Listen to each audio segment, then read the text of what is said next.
What is going on, guys? It's the Mad Dragon. We are back doing another one of our podcasts. This is Ruck, Sweat and Tears. Once again, I am joined by Rod and Dan. Hello.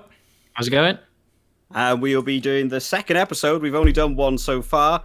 That was going over the sort of Autumn Nations Cup games. This one's going to be going over what we've thought of the Six Nations so far. There's a week break now. There's no rugby news. There's no rugby fun. So we thought we'd jump in, give a bit of review over the last 2 weeks, how we thought each team was doing, maybe how some of the players that are impressing us, some of the players that aren't impressing us, and then maybe we'll talk a bit about the fantasy league that we're all involved with, and some of us are doing better than others. So, Rod and Dan, what do you want to talk about first? I think we should address who's doing better at who than in the fantasy league, Morg. Dan, of course, wants to start off with the fantasy league. So for those of you who aren't enjoying in the fantasy league that we have, I was winning in the first week, and Rod and Dan are now finding themselves, I believe, 1 and 2. Are you now? Yeah, Rod's above. That's cool. And they're on. So Rod is winning at the minute, which I'm sure we'll all switch around, hopefully, eventually. And I'll get back to my rightful space at the top. We'll see. Amateur. Not too late for anyone to join, even if it's just to, learn how Super Brew works, ready for the next one. Because, we've been doing this for quite some time now, actually, the Super Brew. I feel I think I've got like 7 tournaments on the app under there. So we've done. What have we done? We've done 3 Six Nations, 3 or 4 Six Nations. I can't think. Maybe 3. Yes. We did the Autumn Nations Cup, and we've got a World Cup in there as well. The main one that I won. So how have we thought that the Six Nations has gone on? I mean, Dan, do you want to talk about any storms? Eruptions? Any Japanese typhoons that meant that Morgan wins is fine. The key to winning at Super Brew. No, sorry. How has the Six Nations tournament gone so far? Well, if you're a Wales fan, it's gone really well, right? You came in not expecting much after the Autumn Internationals. And just sitting here now trying to process everything that's gone on in the Wales matches. I think if you're Scottish, you're wondering, have we overestimated the progress we've made? And I think if you're English, you're like, fire them all. And if you're French, I think everything seems to be going according to plan. And if you're Italy, everything is going according to plan. So. And Ireland, you just wishing the Six Nations wasn't happening. Well, to be honest with you, what was it they said? This is the first time ever Ireland have lost both opening games for the Six Nations. So they're having a bit of a rough time of it at the moment. The red card against Wales obviously wouldn't have helped. Don't think it hindered them as much as people think it did. What did you guys think? I think Barrel, he's not had the start he wants. That's what Ireland were kind of building, weren't they? Kind of a team in development like Wales, and they've put on quite a strong team, and they've kind of not shown results, which is disappointing from an Irish perspective. But is that a good start? But should we talk about Ireland first out of all the teams, because I think there's probably the most to really say about them. I personally thought coming into this tournament, when they announced their team before the tournament actually started, I did a big prediction video where I said I thought France were going to win the Six Nations. And as soon as I saw the Ireland team, in the back of my head, I actually thought Ireland could win. I thought the Irish team looked very strong. All of their injuries were recovered. There's basically, I think they may have brought the biggest team to it. And then, of course, just haven't been able to get to the level I thought they were going to get to over the first 2 games. Yeah, it was a close game, of course. That's something to keep in mind. But I feel they would have been disappointed with the opening 2 rounds. I think you make the right call with the predictions, Morg. And I also think you're right in the back of your head to think Ireland. I mean, based on the statistics and past performances. These 2 rounds have not gone to plan at all. If you were a gambler, you might have made some money off this if you were, feeling a bit lucky. Ireland have got to be in a little bit of shock at the moment. it's worth probably, because I know the elephant in the room with the Wales game is the red card. But I mean, Johnny Sexton wasn't playing that well. He missed some serious kicks into touch, as he pointed out himself, as he was asked about Billy Burns. Yeah. Well, I think it's probably the first time in my memory of watching rugby that this Ireland team doesn't look like the fly halves are strong at all. Normally, the strongest point for Ireland, you could argue, has always been the fly half. Ronan O'Gara was always a key figure in the Ireland team, and then Johnny Sexton really took over the mantle. I don't think Johnny Sexton's at the top of his game at the minute. Billy Burns came on in that Wales game and didn't have the best game. I don't think he had the best game for them against France either. I actually think currently Ross Byrne is being the most impressive in that fly half position for me for Ireland. I mean, Ireland's problem is they've left it far too late to try and build a replacement for Sexton. It almost feels like they thought he was going to be there forever. And now, more than ever, it feels like he's not going to be. Billy Burns has been sort of thrust into the front and centre stage, because who can replace Sexton? I'm not sure how old Johnny Sexton is at the moment. Will he see the next World Cup? Do Ireland have enough time to find a new Johnny Sexton before the next World Cup? So I agree with you, actually. Ireland's, historically very strong there in the fly halves. Suddenly now feel incredibly weak there. Yeah, I think Billy Burns, I mean, I think it's early days, really, isn't it? He hasn't, he's not heavily capped. Yeah, it's very much like Wales. If you think about Wales, we've got a lot of 10s which are moving about. We've had past 10s like, Sam Davis and and others, and Patchell, of course, who, who's been off for injury. We've all had 10s. We're kind of trying to move on from the kind of old guard, as it were. So I think Billy Burns, it could be early days. I think he's much more attacking or, pitch savvy than Sexton at the moment in terms of like managing and aggression. Sexton seems a bit flat. And like you say, Morg, I agree, he's not really playing at the top of his game at the moment. And, that's probably why they're not doing so well, such a key position like 10. Well, you're not supported at all. I mean, it's weird looking at the actual stats that I've got here to see actually how good Ireland are in attack. In the top 8 for number of carries made across the entire tournament, they are 6 of the top 8. Have I got? Oh, sorry, 6 of the top 10 in carries, and they've also got 5 players in the most meters made in the top 10. So attacking wise, they're having no trouble. But it's just not converting it into points. And whether that's your 10 isn't scoring kicks or your 10 isn't helping you move further up the field. I mean, at the same time, you can't make a nice 200 meters up the field if the fly half's kicking you into the 22. There's no way for you to make 200 meters. So the only reason they're making so many meters is because they're theoretically running it out from their own half for most of the game. So they aren't. There's something not quite firing in the Ireland team. Again, they have only lost both games within a score in each game. So it's hard to judge. I know on the score sheet it just says that they've lost 2, but they've been within 5 in both games. It's 1 try. They've been, a couple of conversions going correctly, a couple of potential drop goals, which is something we don't see. Ireland, again, used to be quite big on the drop goals. They seem to have lost that ability now. So I don't think it's going to be a bad tournament for Ireland. I imagine they could try and turn this around a little bit, but I think they'll be very unimpressed with how well they've done here. I really thought, seeing the team they were going to bring in, the number of attackers, the number of big boys in the back row, especially, their attacking ability should be huge. Their 1 to 8 pack is also big. Ireland used to also be really big in mauling and, kicking to the corner, driving mauls back when Rory Best was captain. That was their set move. Ireland kick to the corner and have a maul and get a try. That's what they always did. And the Ireland 1 to 8 is huge. It is like all of their best players, and yet they still aren't doing anything to gain points, even with their big boys up in the front.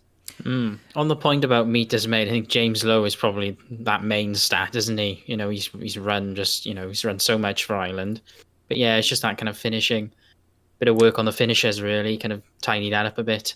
And I think a lot of teams also have been quite eager to kick to corner. I think during this tournament, I think in past tournaments we see almost a dead cert that if you get a penalty in range of the sticks, you go for it. But I think a few more teams now have started to kind of maybe be a little bit too over ambitious, maybe early on in the game, just to kind of keep those points ticking over. I think we've seen that with a few games. I think against Wales, that was probably one of the reasons why some of those teams lost, Scotland and Ireland. I think there were too many times where actually they went for corner rather than actual conversions.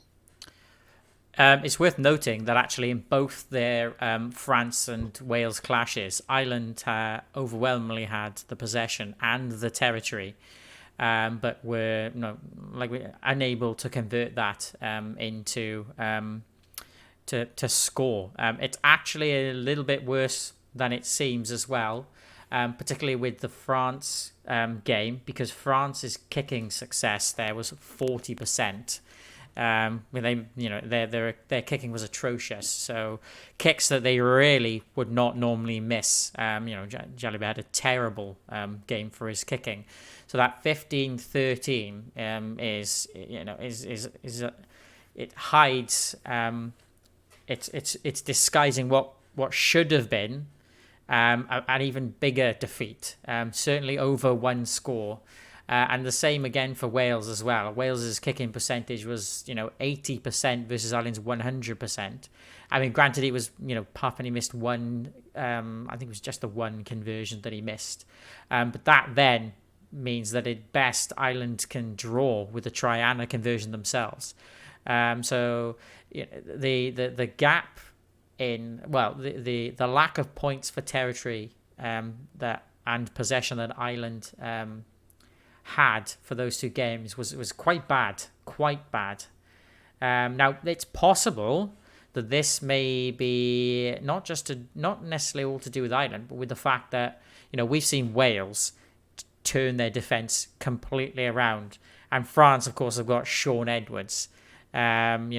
So Wales seem to have. I think you pointed this out, Rod, didn't you? Wales have gone back to the style of defence where people attack you and you just wear them out and then snatch the ball and score.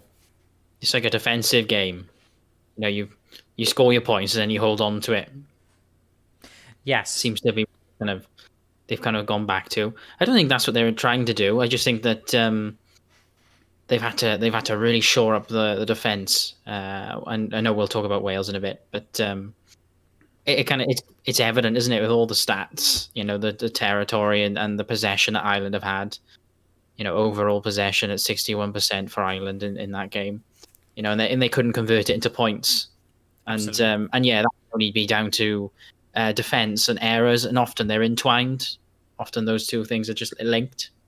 It all links back exactly into what you were saying, Morg. Without that fly half talent, they can't break down a solid defense.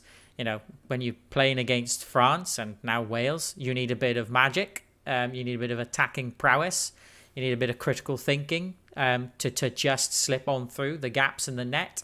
And without Johnny Sexton on form, Ireland can't turn the possession and territory into points, it would seem.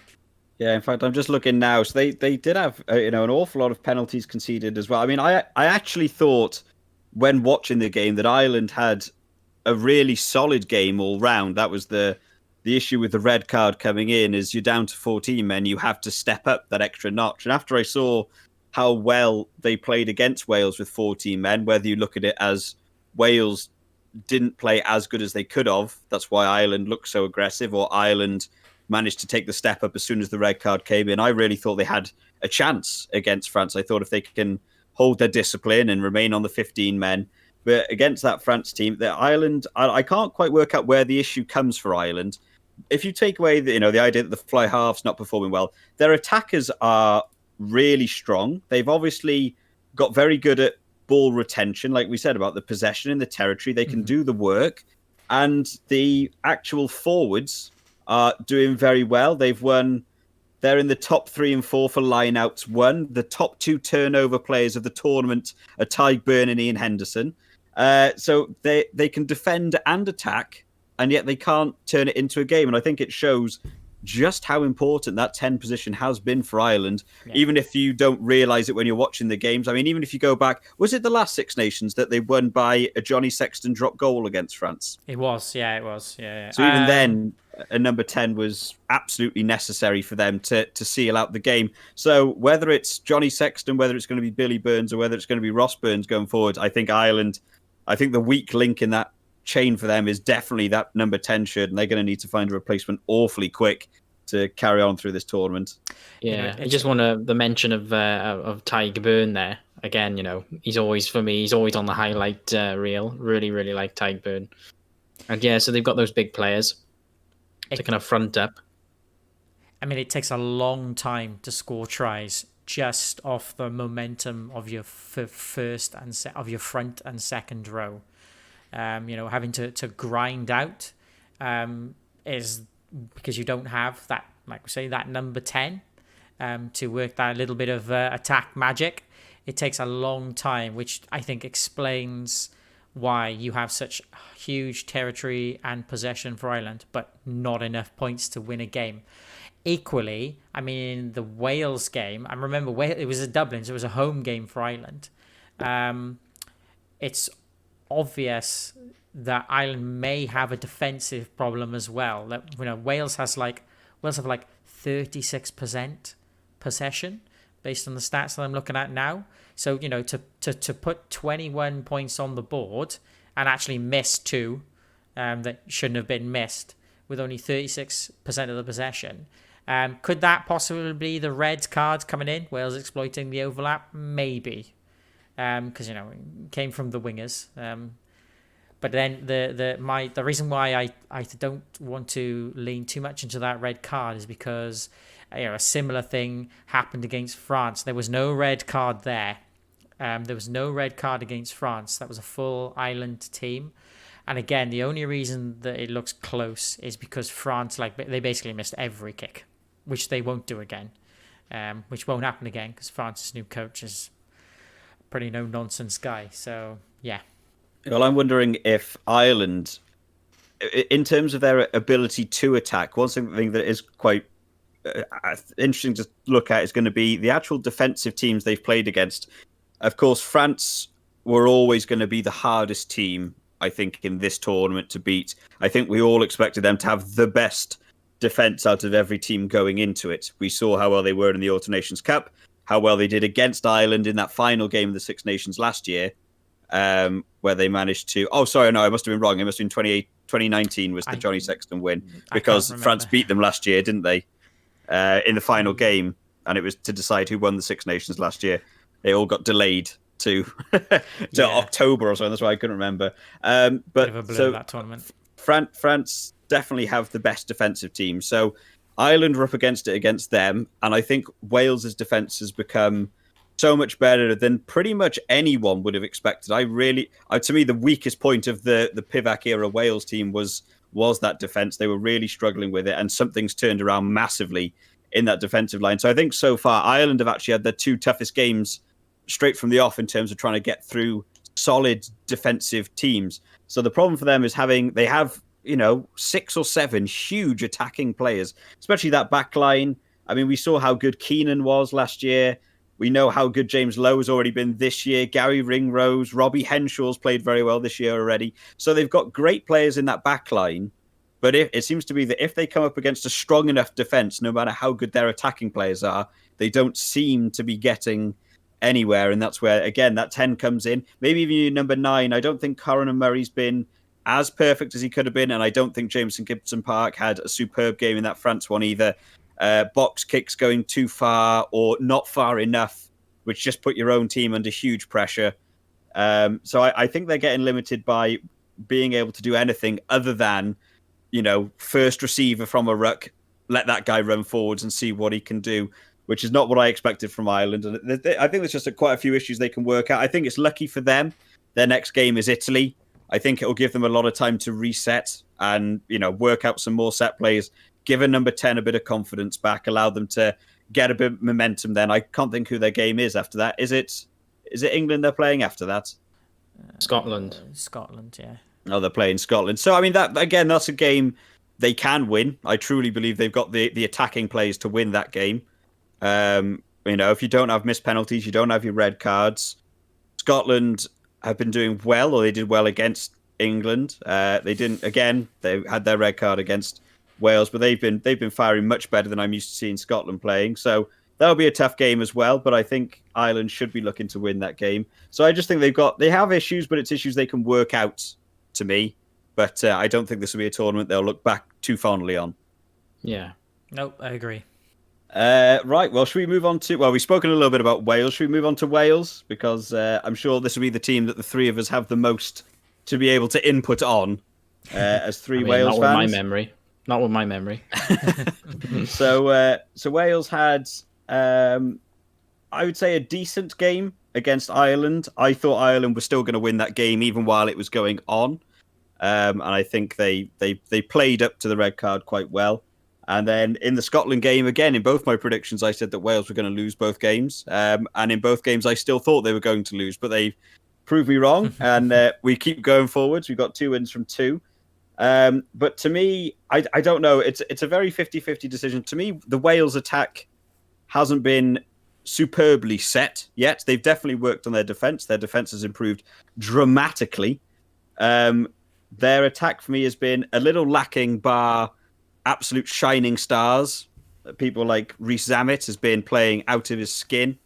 The 9 and 10 in Wales has been pretty poor, given the set people we tend to have here. But the defensive thing's taken a step up. So have we been impressed with the improvement from the Autumn Nations Cup for Wales? I mean, for me, absolutely. The one thing I'd say about Wales, and we're talking about the attack, the defence has definitely improved over the autumn. And talking about the attack for Wales seems to be actually really, really good. Because it sounds funny to say, because we're just kind of scraping past. We just scraped past Scotland and Ireland, but actually we don't actually have that much ball. We don't have that much possession, and even with a tiny bit of possession, we're actually scoring quite a lot of points. So God forbid we actually start to get the ball more, we might actually put teams to bed a little bit quicker. But for me, if you look at how Wales are scoring with such little possession, it's actually quite a good sign of a good attack shaping. Just I don't know what it is. We just can't get the ball. We're just not doing that. The team's definitely gone to a much more defensive era, which is something I'm very happy to see. The Gatland, Sean Edwards defensive era, where the best thing for Wales was their defence. We may not score a lot, but we definitely conceded less, and that's why we were able to win games. And this is it. Pivac took over. It almost went the complete opposite way. The defence became absolutely secondary. No, it was just let's score as many points as we can, and if we concede, let's just make sure we've scored more. And it didn't really work for them. A lot of these Wales players isn't how they've played in Wales before. When Pivac came in, I don't think a lot of them agreed with it, but I fully agree. Yeah, the idea of the amount of possession they have compared to the points they get is really, really good. In fact, they've almost, in a weird way, sort of started following the England game plan. There's an awful lot of kicking.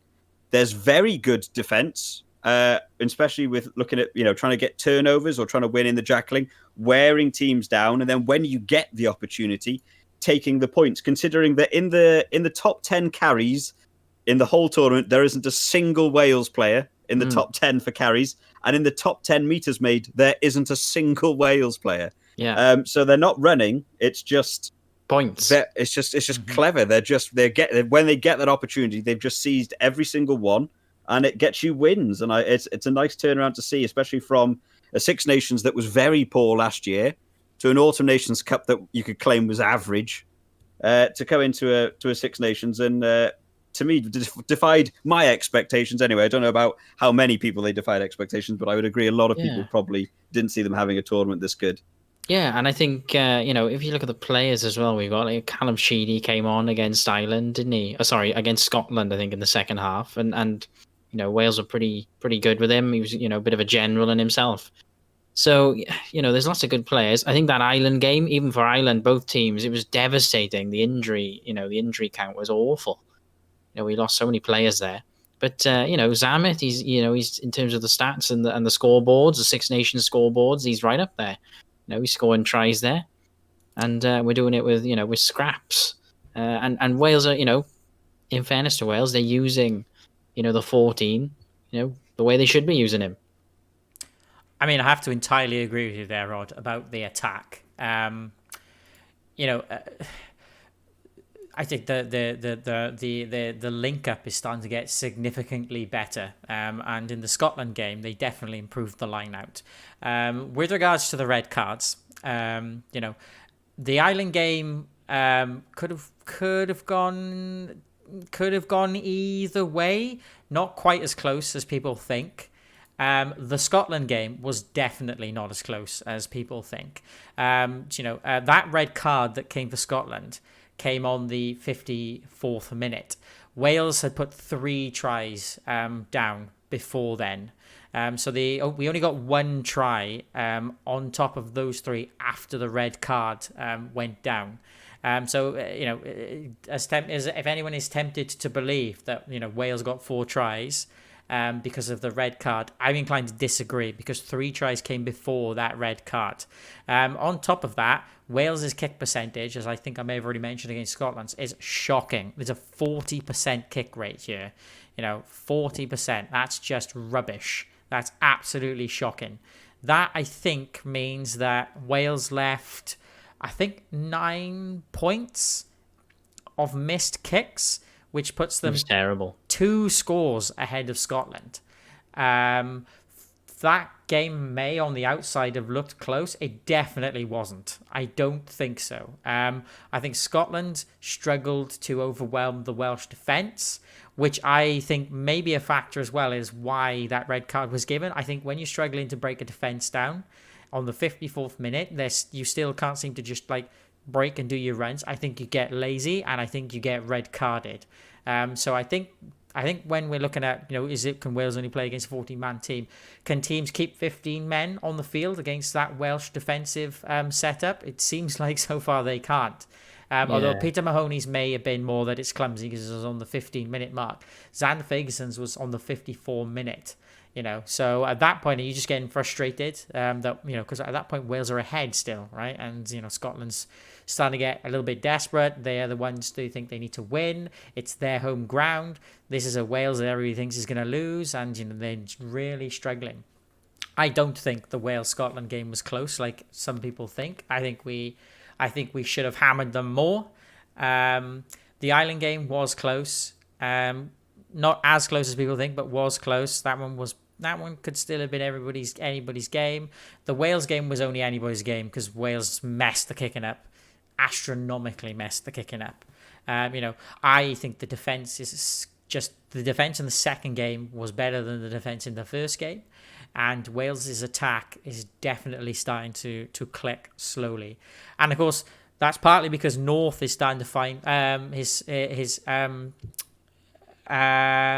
North played, didn't he? He's injured after the Scotland game, right? No, he was injured. He wasn't playing for I'm Scotland. getting confused now. Well, I'm getting confused. My apologies. I definitely think that the backs are starting to. They're starting to run the lines now. The set plays are starting to click, and Wales. It was Owen Watkin. Owen Watkin. Yes, was playing. Owen Watkin. Sorry, yes, I know. I picked him in the fancy. I don't know why I didn't remember that. But yes, no, yeah. I think the Scotland game was a marked improvement in all aspects: attack, defence, lineouts.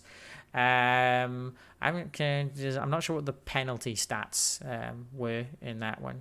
Penalties conceded by us 12, penalties conceded by Scotland 11. So discipline was a problem for both teams there. Yeah. But yeah, no. I was very pleased with that Wales performance against Scotland. I say very pleased. I was pleased with the progress. Very unhappy that we're worrying about our kickers. We're worrying about getting our defense set up, worrying about getting our new attack structure. We shouldn't be worrying that our kickers can't kick. So yeah, I think the kicking was a real problem, and that is part of the game. That is integral to the game. So if your team isn't kicking well, then they're not playing well in that area. There was only 1 point in it, so the game was on a knife's edge. It was on a penny, could have landed either way. But I predicted Wales to win this game because I don't think Wales has any fear. We don't have any fear over Scotland. Scotland is a team Wales tend to beat. Scotland were, obviously coming into the game on a high. They just had an awesome, performance against England. And in many ways, it played out almost identical to the Ireland game. In terms of the possession, the territory the meters made. It was pretty much a replica. But again, it's that Welsh defence. And again, it did step up, and Wales, with what little chance they had, they scored. And again, you've got to say that's credit to Wales. Credit to Scotland. They were very aggressive. They're definitely not the Scotland of old for me. They're definitely a different team. Past Six Nations, we're sitting around. No disrespect, we're saying, will Italy get their first win in a long time over Scotland? And they're nowhere near that now. So Scotland, fair play to Scotland. They're looking sharp, and I think luck of the draw. They could have won this game, but Wales were really fronting up, really defending well. As I said, players like key replacements came on again in the past. Players like Leon Brown, very young from the Dragons coming in, hasn't performed, to the standard he would have liked, I'm sure.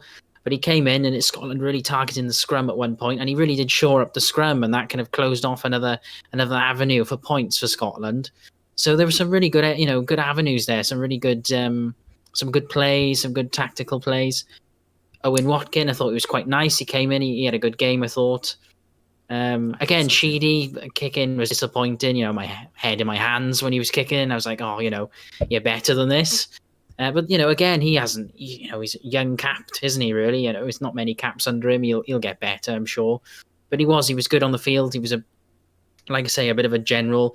One thing you tend to do is to bark orders at your players, get them in line, and he does that. So I quite like that confidence. And there is a bit of confidence in this team.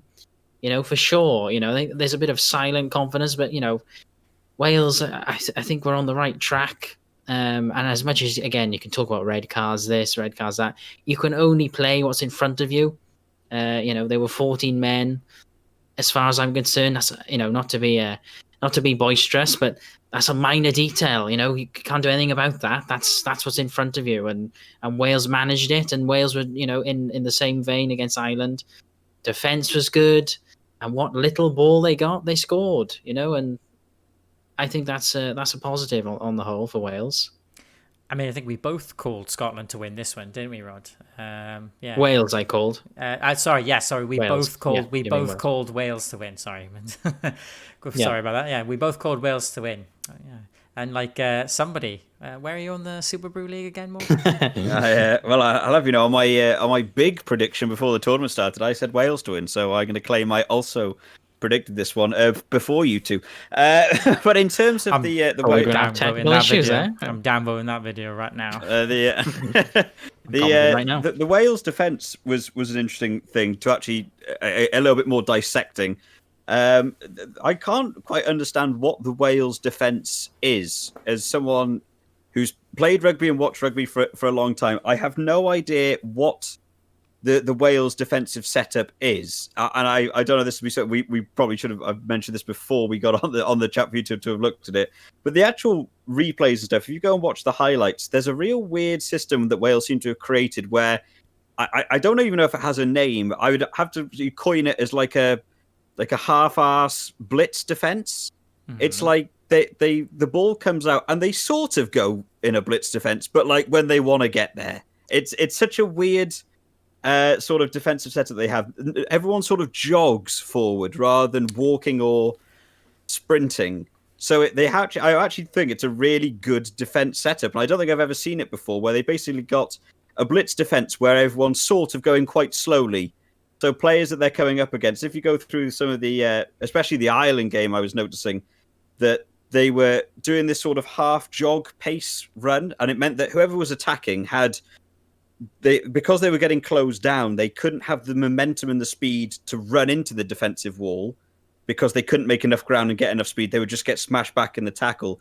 But also the Wales defence isn't coming forward quickly enough that it's worth doing a chip over the top, because you'll probably get beaten to the ball in the first place. So I think they've got a really good defensive setup. I don't know what words were had between the Autumn Nations Cup and the Six Nations, but defensively, I think it's a brilliant setup. The only thing I would like to see is potentially their scramble defence for Wales felt a little bit poor. I think both of Scotland's tries in that sort of second half or first 15 minutes before the red card came, both tries seemed to just come from one man breaking a line, and all of a sudden that Wales team seemed to crumble a little bit. Obviously, Halfpenny didn't manage to collect the ball. That could happen to anyone. Slip, yeah. A greasy ball, it bounces. But no one else covered it. They just relied on him to do it, and he missed it. It got a try. And then the second try that came, I think was it Stuart Hogg that got the second try? They sort of went round the outside and just sort of no one managed to catch up with them, and he went over the line. I think it was Nick Tompkins who'd been moved onto the wing to try and defend that, and he was out of position, didn't really know what he was doing. So the thing I would like to see from the improvement from Wales now is they've got their set defence very good, and they've proved they can do that, but I would like to see the improvement in the sort of the scramble defence when things aren't quite as tidy, and probably have some players defend a little bit better there for me. I think the defence they're going for is it appears that they are sort of like evenly spacing themselves out, and the slow drift towards the because teams are trying. Everybody's playing it very fast to trying to get it out to the wings at the moment. It would seem in order to get a set play. I think what they do, they space themselves out evenly, and then they slowly jog in. And when you're the attacking player, you see the team jog like that or move towards you, you instinctively begin the play. And I think the additional space that Wales create gives them time to see what the play is, so that they can then perform the relevant defensive tackles and stuff like that. It also has one more advantage as well, I think, a sort of a half trade-off between the blitz defense and the standard, just point defense, is it conserves energy, because the blitz defense, I mean, if Wales were using the blitz defense, I think the scores would be very differently, because you run out of energy fast. So this one is like you close some of the space, force the play, and it seems to be pretty effective at stopping meters from being gained, because a lot of the time Scotland and Ireland were going backwards. They weren't making much progress at all. But also it conserves energy, because you don't have to thunder up to the play, you just lightly jog, which means you're able to maintain that defence all the way up to the 80 minutes. And in the case of both the games against Wales, correct me if I'm wrong, beyond the red. Scotland tried so hard. I think it was 83rd minute. Scotland tried so hard to get past Wales's defence in the 83rd minute. And yes, there was a little break. They did make a break, but we still had the energy. I can't remember who was. I think it was Tippers for one, and then Zammit for the other. Even when Scotland did get through on like minute 83, they were able to chase them down and take them out. Had they been employing the blitz defence, you wouldn't have been able to. Once they're through, you wouldn't have had the energy to get to them. I think there was a few slips, wasn't there? Well, outrageously, which I didn't even know till literally just now, Owen Watkin was both tackles. Oh wow! Which is extreme. The ball came out wide, in which he got a superb tackle on Finn Russell. Then the ball popped out to Van der Merwe, and he ran all the way back after already making the first tackle to tackle Van der Merwe. So Owen Watkin, again, showing off how good. Again, I've not rated Owen Watkin superbly highly for a couple of years, but that was the best game I think I've ever seen Owen Watkin play in a Wales shirt, was against Scotland. Like I say, you're absolutely right, Rod. Hogg did do a slip. I thought so. No, he did slip. However, I know some people are going to think bullshit when I say this, right? He slipped in the red. Slipping when you're in the red when you're chasing a game, you've been playing for 83 minutes. Slipping is not an uncommon thing. And when you slip like that at the end of a game, it's not an accident. It's low energy. If he wouldn't have slipped at the start of the game, that's for sure, when he's full of energy and sprinting. He slipped when he tried to do an adjustment of his direction, and you need a lot of energy to make an adjustment at speeds like that. And at the 83 minute, you don't necessarily have the energy to do that, which is why he slipped. And yeah, like you said there, Morg, I think this defence has a hidden strength that is energy conservation. So yeah. Ruck, sweat and slip. Ruck sweat and slip. But it's true though, right? You know, you get tired, you get sloppy. You know, you may be able to do a straight, nimble run if you Stuart Hogg on the first minute, but you'll have a lot harder time doing that from your own half, or your own third actually, on the 83rd minute. So you know, it's. Did you slip on your way to bed? And yeah. But I'm not running and dodging players when I'm going to bed. I'm just walking in a relatively straight line to my bed. Fair enough, as I should do then. Now, when I go to bed tonight, Rod, I'll duck, dive, roll, you know, do drop goal. Keep it moving. Keep it moving. If Gareth Davis ever does a kick like that again, he needs to be dropped from the team. Everybody talks, doesn't they? Everybody's talking about that. That is probably the worst kick. I mean, thank God that Billy Burns decided to be just as good as Gareth Davis in that moment with that final kick. Because I don't know if Gareth Davis sees a red shirt again if that Billy Burns kick goes to the 5 metre line and they get a try. I don't know if Gareth Davis is welcome in the training room after that kick. We've spoken about Wales, Scotland. Do we want to talk about Scotland, or have we got more to say about Wales? We'll always have more to say about Wales. Yeah, I was just going to say, just a quick point. I was just going to say, Gareth Davis, not having a good tournament for me. And I think, again, that 9 for Wales is not set in stone, and it needs to be moved about a bit more. And it's just devastating that we've lost, Thomas Williams. Yeah. Yeah, well, and to be fair, Big is not doing a lot. The set standard 9-10 for Wales is again becoming their chink in the armour. As soon as you see Callum Sheedy and Kieran Hardy, had a good game as soon as he came on. I think they know. I think they must know in the team that 9 and 10 position is up for anyone to fill if you decide to show off. Totally. I think I'd like to say just one more thing about Wales, and then I'm done. I'll leave it to you guys. If Rhys Webb should not see a red jersey ever again. I was shocked, Morg, when you told me about his response when Pivac phoned up to see if he wanted to join the Wales team. That he won't. What was it he said? Remind me. What did I read? It was something like he didn't. He didn't want to be seen as the third class or the third choice scrum half or something in the Wales team. I mean, he shouldn't play like a third choice scrum half. I think he's been rubbish. I don't know why. He was in the autumn internationals. He came on. He did nothing. There are far better number 9s that are unfortunately injured. Because we wanted him to lose so that we don't look like morons on social media. Don't you dare do that out, Morg. Immortalize it. He's looking right now. He's like, okay, 40 minutes and 60 seconds. When you put this put it on my gravestone. What I just said. Okay. When you upload this video, this podcast, the only thing I want in the title is that quote. He'll add a new intro. I apologize to anybody who watches my channel. I'll get rid of attack me. I'll get rid of all the graphics on screen and just put a picture of Dan's face as it's being said, so everyone knows where that comment came from. Yeah, Roger Williams, for sure. And even at the moment, I'd even put Kieran Hardy first as well. Before. Yeah. So the actual comment he made. Sorry to fill that in. I'm trying to find it now.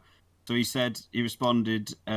It's a sort of half quote that I can find at the minute, but he said, like you said, if I was in the squad as third choice, I'd much rather be outside the camp and with the Ospreys. Was the comment that he made.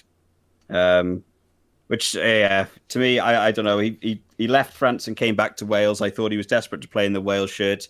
Everyone wanted to see him. From every comment that I saw all over Wales, everyone wanted to see him back in the shirt. He got him in that autumn internationals.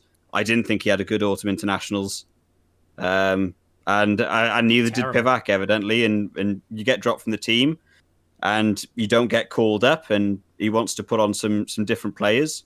I think if you have an injury setting there, to me, as we were saying this the other night when we were chatting, and I was saying that to me the best way to show how good you are is if you get that call up because Thomas Williams went out injured. Is to say, okay, well, you see me as a third choice scrum half. Let me come in at third choice. Gareth Davis had that game against Scotland, I thought was poor. Kieran Hardy could come on now. Maybe Gareth Davis will get sidelined for the next game. And then they go, well, let's put Kieran Hardy to start and Rhys Webb will be on the bench. You come on from the bench and you have the game of your life. and you show all the critics they were wrong about you. But I don't think sort of snubbing it and being like, I don't want to be seen as the third choice is the correct way to go about it at all. Yeah. You've got to show by your actions that you're good enough. Of course, they partly say it because Pivot's not in the Welsh public's good books right now. A lot of people want him to fail, so they don't look like fools for claiming Wales are making no progress. He's one of those people, and suddenly Wales have made progress. So now he and a lot of people in Welsh rugby fans look doubly stupid. Yeah, well, we're winning, but we're not happy about it. Yeah. Bit of drama. Drama is views. We could point out that Alan Wynne is not having a very good game. Falatau's not blowing me away. Tippers is solid as always. Those are the Wyn last Jones three. is doing well. Ken Owens I thought was pretty good. I mean, Wyn Jones, we should, yes, I think so. We've been a bit unfair. There are some players I think that do require a little bit more analysis. Wyn Jones is playing really well. I haven't seen him play this well for quite some time. He won man of the match, rightfully so. He's having a cracking tournament. I think Tippers is being solid, as Tippers always is, and a solid Tippers is always better than everybody else's average.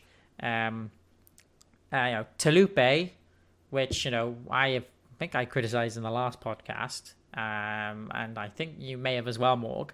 I'm just not seeing anything from him. Maybe I'm not paying attention. I think the big concern right now might be Alan Wynne, who's not having a very good tournament and is giving a lot of penalties away. Alan Wynne, to me, Alan Wynne versus the Ireland team, I added him into my team of the week. I thought that was the best game I've seen Alan Wynne play in years. I think Alan Wynne has got to that stage of being one of those people that he's such a big name in rugby. People don't look at the negatives they do because of who they are. And Alan Wynne, for, I don't know, a year, 2 years, it just seems to be a penalty vacuum. And they're always ridiculous penalties that Alan Wynne gives away, which is the more annoying thing. He's the most experienced player. Is he the most experienced player in world rugby? Has he got the most caps now? I think he does, right? He's on that list, isn't he? So you think, you think you'd know. But and again, I'm sure he knows what he's doing. But unfortunately, I think he's got to an age where he's not good enough to get away with them anymore. He, tackling someone and being very slow to roll away to give your defense more time to set up. But he's so slow to roll away that referees ping him, getting over the ball, trying to create a turnover. And the ref says hands away and he collapses, but sort of keeps one hand on the ball just to slow down the attacking team. I think he knows what he's doing with most of the penalties he gives away. But they're so such annoying penalties because they're so obvious, and he always gets pinged for them. And then, of course, he always does the thing, as every rugby player does. Referee blows a whistle while you're caught absolutely red-handed to then get up and shrug your shoulders and look around as if you've been told, that aliens are real and you should know this for a fact. So, are they? Ooh, I'm not sure about that one, ref. It's like, he gets pinged for a few. A couple of players have done well. I don't think Nick Tompkins is having the best tournament so far. No. Very quiet, isn't he? Halaholo did impress me coming on from the bench. Owen Watkins Solid. doing well. Zammit is flying. He's course. just at the top of his game. Hallam Amos, we have nothing to say about because I just didn't see him do anything in the Ireland game, and now he's gone. There are the players are getting there. The team is getting there on a whole. The defense is getting set. I think I think a lot of teams now, I don't know what's happened in the last 6 months. They said it about the England team. They've said it about some of the Scottish players. I think Wales are doing it now. I think people are beginning to realise that any shirt can be taken away if you don't play well enough. And the thing that I'm really enjoying seeing in Pivac is he's not afraid to make some of those calls. Rhys Webb getting dropped. So many people were so angry about Rhys Webb getting dropped because of how well he's doing at a club level. But then when he plays an international, he's not performing well. No. You see Dan Biggar in the Scotland game having a terrible game. I can't remember what minute it was. Was it 50, 60 minutes? He took off his fly half and his scrum half. No one does that in rugby as a coach. That feels like a ridiculous decision. I would say almost the same about Farrell. Farrell's been having a relatively poor tournament, but at no point are they taking him off because he's Farrell and he needs to be in the team, and Eddie Jones hasn't got a bench set up to remove him from the game. They have to keep him on. So I'm nice to see that Pivac's willing to make the decisions and roll the dice and change, your halfbacks, and hopefully it'll improve your team later in the game. Yeah. Yeah. Yeah. So, sorry, everyone. We said we were ready to move on from Wales, but clearly we're not. I think to be fairness to us, I think we sort of got caught in the overall increase in performance by Wales, but I think some of the players in Wales do deserve an individual look at. I just want to emphasise how fantastic a player I think Lewis Rees-Zammit is. He's looking, I think, solid in defence, certainly better than Josh Adams is. He's looking lethal in attack as well, and not greedy. I'm having to throw my mind back now at least 2 weeks, but I recall a critical pass by him to get a try for Liam Williams' try. Liam Williams. I was just about to Ireland. say it came off Zammit, he could have tried to run the line, might have fallen just short, wasn't greedy, passed it straight away. I don't think it was the best pass, but that's okay, because the pass was into plenty of open space. He saw the space, he passed it, gave Liam Williams time to do what I think was a little air grab and a little spinny spin. More than enough time for him to then charge over and put the ball down. Right, so moving on to Scotland. How have we thought Scotland have got on so far in the Six Nations? I think the England game they played was the most impressive Scotland game I've seen in quite a long time. I'm trying to even think of a game that I could class as similar to Australia in the World Cup. Do you remember that one? That was, they played well. I mean, I think some people would claim that the Scotland-Wales game they had last year, but I don't think that was quite the same caliber, because I just don't think the Wales team were in that from the get-go. But yeah, in terms of actually how well I think they played, they played a very dishevelled England team. But in terms of teams working well together, I think Scotland did very well in that game.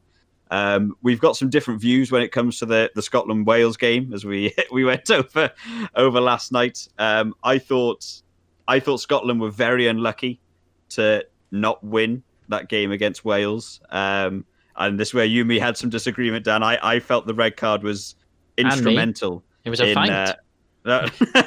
Which I won. And we were playing Star Wars Battlefront. Which I won at that as well. I always win. Hello, to me, the red card incident became such a valid point in that Wales game. To me, it was not the fact that Xander Fagerson was the one getting the red card. To me, it was the fact that in order to replace him at scrum time, they had to bring on a prop.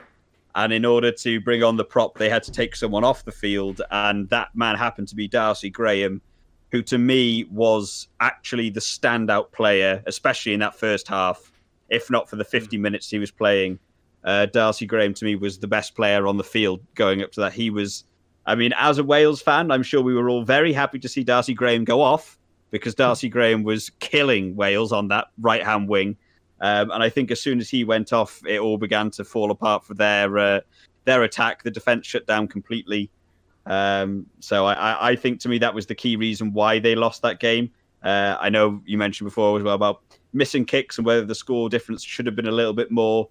But I think the red card came. So I actually forgot what order things happened in. So I didn't actually realise this. So the red card came when Scotland were ahead by 2. And because of the penalty that came from the red card, they kicked a corner and led immediately to Wales's third try. So had that red card not have happened and that penalty not have come, Wales probably wouldn't have got that third try because they were just in the middle of the field.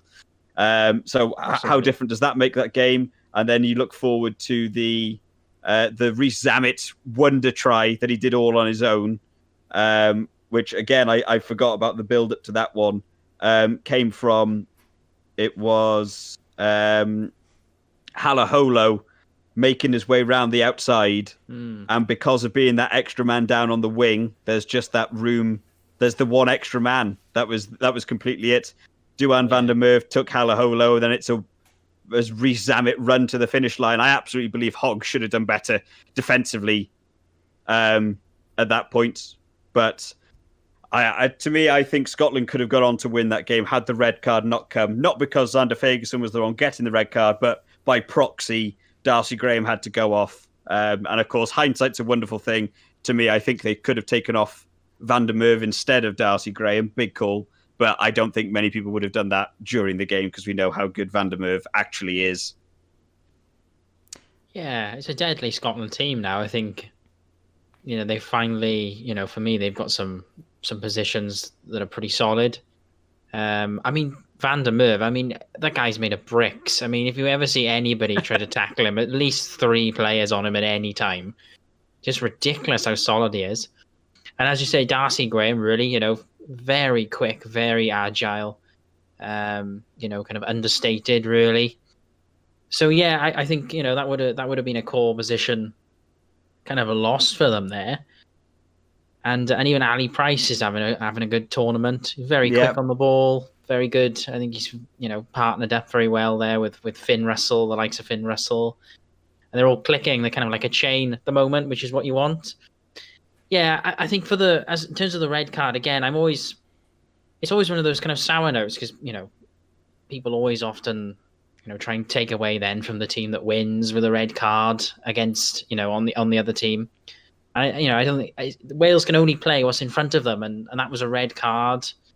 He's actually out of the tournament now. I think the match ban is like a five match ban, so he's definitely not back in the tournament. I thought it was 3. Is he gone for 5? Is he? I haven't He's seen gone. anything Yeah. about that. Well, I read something today. Now that would be it though. Definitely For him, said, that would be it. Yeah, 3. Yeah. So he's gone really. Yeah. But Scotland are very good. As I say, discipline. A big mistake from him there, from Ferguson. Well, discipline across the board for Scotland, I think, is their weak point. Of course, Finn Russell got a yellow card in the game before it against England for the trip. Oh yes, that felt unnecessary. Xander Ferguson's red card was unnecessary. You don't actually need to be involved in that clear out. So again, it's discipline. I think Wales are in a weird position where teams just seem to get annoyed and just do something a little bit reckless against them, and it ends up being the costly maneuver. But I think Scotland have improved dramatically. A lot of people left comments on some of the videos I was saying that I'd underestimated Scotland in how many games I thought they were going to win. I thought they'd beat Italy. I thought they were going to lose to Wales in the big prediction that I did. But after seeing how they played against England, I thought they'd do better. I do think that the Wales-Scotland game could have gone either way. There was a couple of points that I had to look up afterwards that were quite interesting. YouTube were mentioning the Liam Williams elbow sticking out. It could have been a yellow card. Yeah. At the end of the game, which is something that I didn't actually know till we were reviewing the Wales thing then, was the Stuart Hogg, or the offload that came from Duhan van der Merwe, the great tap tackle from Owen Watkin. The ball comes across to Hogg, and you could even argue that Liam Williams actually trips him rather than Hogg tripping over.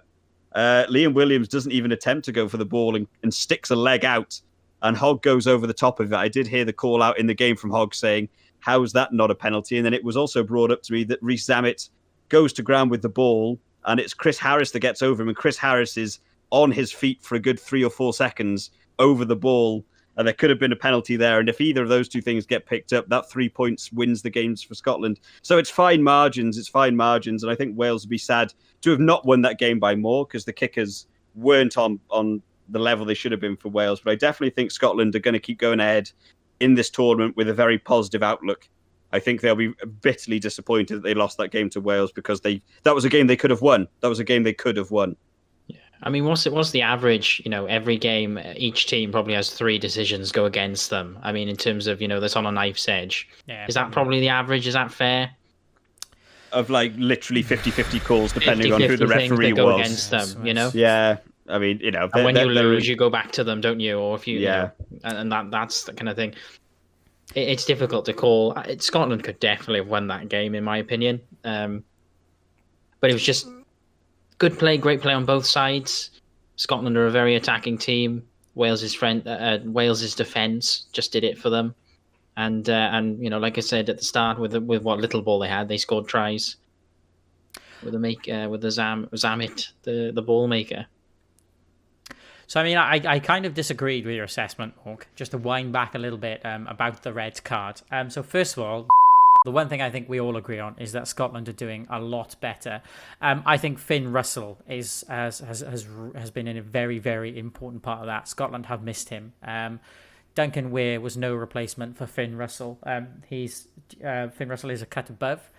He's directing the attack from the back line, and his kicking was very, very good against Wales. He definitely whipped the Scottish attack into shape. I just think Wales were better. Scotland are playing very well, but Wales were better. That red card came on the 54th minute. Only 5 points were scored by Wales after the 54th minute. So Wales only got 5 points from the red card. And let's set aside for a fact the second that Wales missed all their kicks. And I'm not really over exaggerating when I say missed all their kicks. I'm looking at a 40% kick rate here. Whatever happens, let's forget it's a red card and it's a penalty, and it's just a penalty. Don't even give me yellow. How many times can a team, even a full team, defend a 5-meter drive? We've had this discussion, right? I think Morg, me and you, I think it's you as well, Rod. And it's not even. It is the most overpowered thing in rugby. The difference to me was losing Xander Fagerson for that. It would Wales. They were 2 points down. It was 17-15 when the red card came in. They were 2 points down. Would they have still gone for the corner had a prop not gone off when they were in front of the posts? Yes. Would they have taken 3 and held it out? I mean, again, that's the problem. You can never know what they would have done in that situation. They went on to score that try, which I assume they missed the kick for that one. They did, yeah. They did. They missed the kick. They missed the kick for that one because they then got a try afterwards. They scored 10 points and 2 tries while Scotland had the red card. No. Am I wrong there? Oh, sorry. I might be wrong. Yeah, the red card led to the first try, and then Zammit scored the second try. Yes, sorry. I'm looking at I misread that thing. You're right. Sorry. Yeah. You're right. I don't think the red card mattered that much to Scotland. I gotta be honest with you. I just don't think it did. Like I say, I don't think you defend that 5-meter drive even with a full set, because the forwards are just playing quite well for Wales at the moment when they're surging,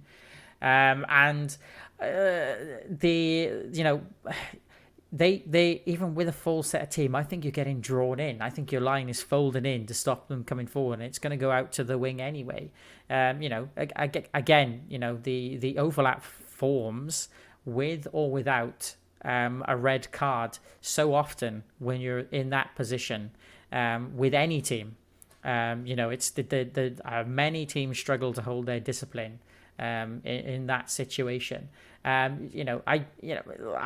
don't think that red card mattered as much as people think it did. I genuinely don't. But not to take anything away from Scotland, because I think Scotland are they're markedly improved. Finn Russell, I think, has been key to that. And Van der Merwe as well has been key to that as well. Their backs are just looking more dangerous.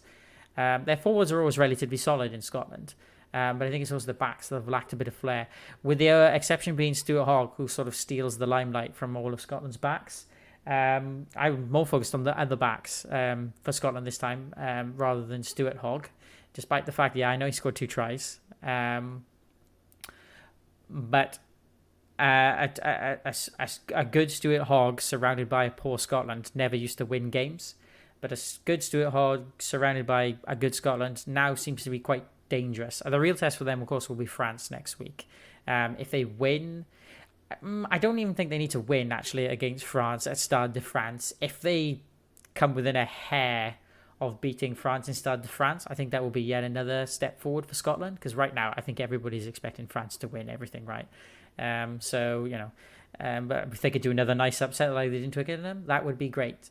I think that Scotland played well against Wales. Wales were just better that time because Wales are also making steps forward. Again, Scotland, 65% of the territory, 62% of the possession. but weren't able to get more points than Wales. And that, I think, is more of a testament to how much Wales have improved, rather than perhaps Scotland not playing well. I think Scotland played really well, and I think Scotland plays that well against Ireland. They beat Ireland, regardless of where they play them. And the chance is that it's if they play like that against France as well, the odds are not poor for them. But France are just on the up and up at the moment. So yeah, Scotland are really well, playing really well, I think. I think Stuart Hogg is having a really good tournament. I just wish he'd pass more often. I think he is a little bit greedy, and I know he scores tries, and he scored 2, didn't he, in that game? He did. But I mean, sometimes I'm watching Stuart Hogg play, and it feels to me like there's a pass there to kind of let someone else come in, and I think I mentioned before that in the first podcast we did that for me he's a bit of a Mike Brown in terms of that kind of just not wanting to pass it, and it's so obvious. I mean, when he scored against Wales, I mean, I was just frustrated watching the game, and I was saying to my partner, I was like, he just never passes. Like, you just know you've got to tackle him. You've just got to tackle him because he will not pass. And that's a real weak point in this game. As good as he is, as aggressive as he is, he needs to know when to give the ball. And I think that helped Wales. I think it really did. But a defence has got to learn to actually tackle him. Again, it's the other side of it, which, I mean, we've said it before, between the three of us especially, is for some reason it seems so obvious that he's not going to pass the ball because he never passes. He must have, I don't know, a 1 in 5, a 1 in 10 pass rate when he's doing those counter runs. He just never passes. But for some reason, people seem to run with him, waiting for him to do an offload rather than just tackle him. I think if people... As soon as Stuart Hogg gets the ball, again, I know he's a good stepper, and he does find that space. We saw it against England. He was, jinking in between, 4 and 5 players at one time, and it sounds so easy to say, just tackle him. Stuart Hogg is a difficult man to grab a hold of. But there are some times where you have those 2-on-1 situations, and a defender is caught in between who to go for. And there's so many times you just think, if you just go for Hogg right now, he'll take that ball into the tackle with him. He won't do an offload. He won't do the quick pass. And I think, again, a lot of the times people seem to believe Hogg is such an attacking threat that they begin to lose focus on the rest of their team defensively. If you tackle Hogg on your own, you should have enough confidence that someone else will be able to tackle the pass if it does manage to go out to someone. But I feel so many people just know him as such an attacking threat. They almost hold off of him because they're expecting Hogg to do something that he actually doesn't do. They expect him to outstep you. They expect him to do a backdoor pass. They expect him to, offload in the tackle. He doesn't do any of those things. You just got to tackle him. But so many people don't. But I do agree. I think it's the weak point in his game, and I think for a lot of Wales supporters, we're quite glad he has it, because if he learns to pass very well, he's the best player in the world. I think at this point, for sure. Who else we got to talk about in Scotland? I think Scotland across the board do well. I think Hamish Watson's playing well. Quiet game, didn't he? He had a quiet game. Against the Wales team, I thought he did very well in the England game. He was in my team of the week for the game we had against England. Cameron Redpath, I thought, played well against England, but you didn't get to see him. He went out with an injury after that first game. Duhan van der Merwe and Darcy Graham are playing very well. The backs across the board are doing well for Scotland. George Turner's doing well at the hooker position. I did think Matt Fagerson is playing well in that 8 shirt. I think he's really got solid. He's becoming quite an aggressive number 8. I said in a previous video, he reminds me of sort of a mini CJ Stander, mini being probably not the correct word. He's still about 6'4", but he reminds me a lot of like a younger CJ Stander is maybe a better term. I did think Gary Graham had a really bad game against Wales. Of course, Blade Thompson went off injured quite early on. And Gary Graham came on. I think that was a big point for Wales, was Gary Graham came on and just seemed to give away so many penalties that allowed Wales to get really into that game. But I think for me in the first, I mean, I haven't gone back and rewatched the game to remember. My memory of the Wales-Scotland game is the first 20 minutes or so of that game. I don't remember seeing Wales do an awful lot with it. I thought Scotland were running them a bit ragged, mainly through Darcy Graham. And then I think as soon as the penalty started flooding in for Scotland, that's where Wales were allowed to come back into it.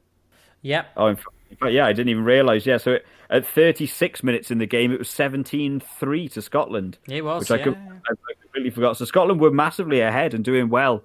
And then they just sort of... And like I said earlier, I said there's been a few teams in the tournament who haven't taken the kicks. They've not gone for conversions. They've gone for the corner. And I believe Scotland has done that against Wales. I think they had a few chances to pull away. And I think they took the wrong decision.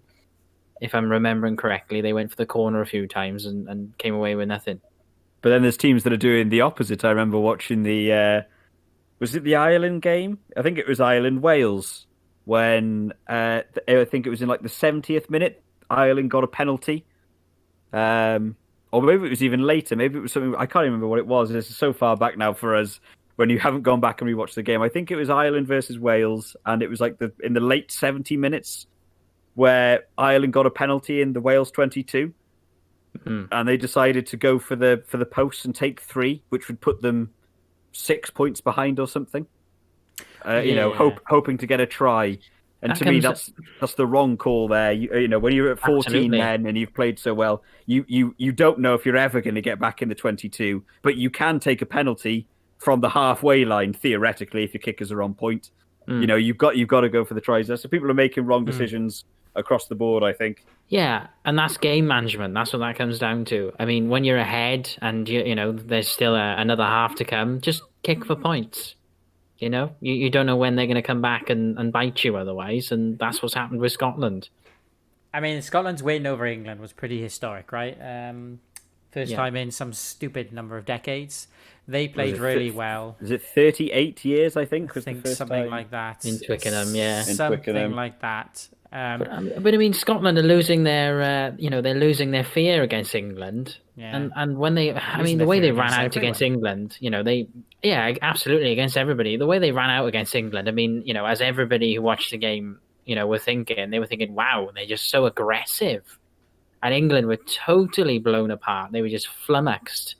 And even though the score wasn't very high, Scotland was just very physical, very aggressive, very quick, and it was too much for them to handle, for England to handle. So I mean, Scotland are again, they've got it in them. Kicking performance for Scotland in the England game was terrible. 40% kick rate. Uncharacteristic. In fact, talk of the tournament at the moment. I mean, Jalibert. Apparently, nobody knows how to kick anymore. I don't know what's going on. Is what we're starting to conclude here. Or at least one side seems to kick so bad. 11-6 does not reflect how Scotland played against England. I think everybody says it, so I think we'll say it here as well. Scotland's territory control over England is insane. 70%. I've looked at the other games on there. Nobody else has territory at 70%. Struggled to turn that into points, mostly because of missed kicks. Everybody's the team that the team that seems to have the most territory seems to be unable to convert that territory into points. Maybe there's an element of panic to the defending team when they suddenly get the ball and they do something like wild and crazy and they score loads of points. What's going on? I don't understand it. Scotland played really, really well against England. It was a ferocious attack. England didn't put up much of a fight, to be honest with you. I don't think England put up much of a fight at all, to be honest with you. I think there was a bit of ring rest on Scotland since the autumn internationals, as evidenced by the kicking as to why they didn't put what could have easily been almost 20 points on England. Did England play badly, or have Scotland just gotten better? Well, England played badly. I mean, there was a myriad of factors of why they were bad, which I didn't know before going into the game. They were saying that they picked the majority of their team from Saracens who haven't played for a while, which a lot of people gave as a defence for it. To me, that doesn't really apply. They are a World Cup England team. I think having a few, 2 months out of playing every week shouldn't factor in that much. They were all in the Autumn Nations Cup. That finished when did that finish? October. yeah, I don't believe it impacts them that much. I just don't think they were quite as prepared for that Scotland game as was going to come. And something else I've just looked up now was just the speed, I think, of which Scotland played in that game. I think they were so much more aggressive in the England game than the Wales game. They just seemed like they were out for blood in that one. The speed they were playing, the number of passes made by Ali Price, not in that game but in the tournament so far, is 159. Ali Price has made, and to put that in comparison, Ben Youngs has done 74. So Ali Price has done double the number of passes from scrum half as Ben Youngs, which sort of shows where England must have been at in that first game for Ali Price to have dominated that. And England have gone on to play Italy already. That's the game theoretically you're running about with the ball, making the passes and the runs. So, I mean, he's playing very well, Ali Price. I think there's so many standout players for this Scotland team. Actually, I think so many of them should be very proud of what they managed to achieve in Twickenham. I think they won't be that disheartened from what happened in Wales. I don't think that locker room will be too sad. It would be a shame they lost the game, but I think they know they played well enough to have arguably won that game. They'll go on to France now. They beat France last year, a bit against the grain, in my opinion. I didn't think they were going to beat France last year. So maybe they think they'll do that again against France this year. They'll definitely go on to beat Italy by how strong they seem. If they play like they did against England, just sheer aggression, I think that Italy team will break. And then the Ireland game, I mean, they could beat Ireland. I mean, they could still be looking at, a second or third place finish in the Six Nations if they keep the pressure up and keep what they're doing and just keep improving. I mean, I think they might beat Ireland. To be honest, I think that their forwards can match Ireland's forwards, and their backs look better. And Finn Russell is playing much better than Johnny Sexton or Burns. So I back Scotland to win that one. To be honest with you, I've got something to do with my fantasy. I think people's fantasy. Yeah, I've got a whole lot of issues with my fantasy. I'm going to be stuck with some players. So we mentioned the England game there. Should we move on to England? Let's do it. And how they're doing. So they had a terrible game against Scotland, which I think everyone is pretty cohesive in that decision. That was probably one of the worst games. Well, for a lot of players, actually, it was the worst game I've seen from so many players. And then they went on to play Italy. I think, to me, England have been very lucky to have Italy as their second game. Yeah, definitely. I think if they played that Scotland game first and had then come on to face Wales or Ireland, any of them at that point, I think there was another loss coming, no matter who they played against. I did enjoy hearing that even the commentary team before the game, which can sometimes be, should we call it, a little favourable to England on the BBC commentary team. Yes, we can reply if you want. People like Lawrence Delalio was there, and he was saying in that room now they should just be saying to everyone, "Listen, boys, perform well, or you're no longer in the team." And I think it's becoming found out now slowly. I think teams are beginning to perform against England, and they're beginning to find the chinks in the armour. I did the big video breaking down the Autumn Nations Cup final.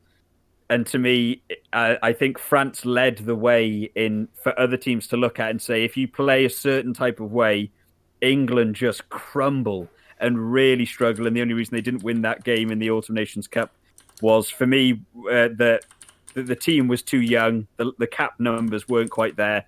And then also the refereeing was, again, favourable, in air quotes, to England in that game for me. But then Scotland went out and just did the same thing. Just sheer aggression, plus a blitz defence, plus kicking a team back into their 22. And England just don't seem to be able to switch from game plan A, which doesn't work when you're on the back foot. England work on being the aggressive team, being the dominating team, having the stats behind them. And it's not working out for them. And I think having Italy, who can't do that against England, I think they got very lucky to have a bit of a bounce back. I think if they'd gone on to play France after that Scotland game, I think that could have been an absolute monstering. So I think they've got a bit lucky, but I do think they'll probably bounce back now after that win against Italy. Interestingly enough, Italy's kicking rate was better than England's in that game. Italy's kick rate is 75%. England's is only 71%. Granted, England took more kicks, more chance to miss. Farrell is not playing well for England at all. He's not kicking very well, I don't think. If I was Eddie Jones, I'd be looking for a replacement, if only to threaten him and get him to pick his game up. It's just not. England didn't look dangerous in either of the games. They didn't look dangerous against Scotland, and to be honest with you, they didn't look very dangerous against England.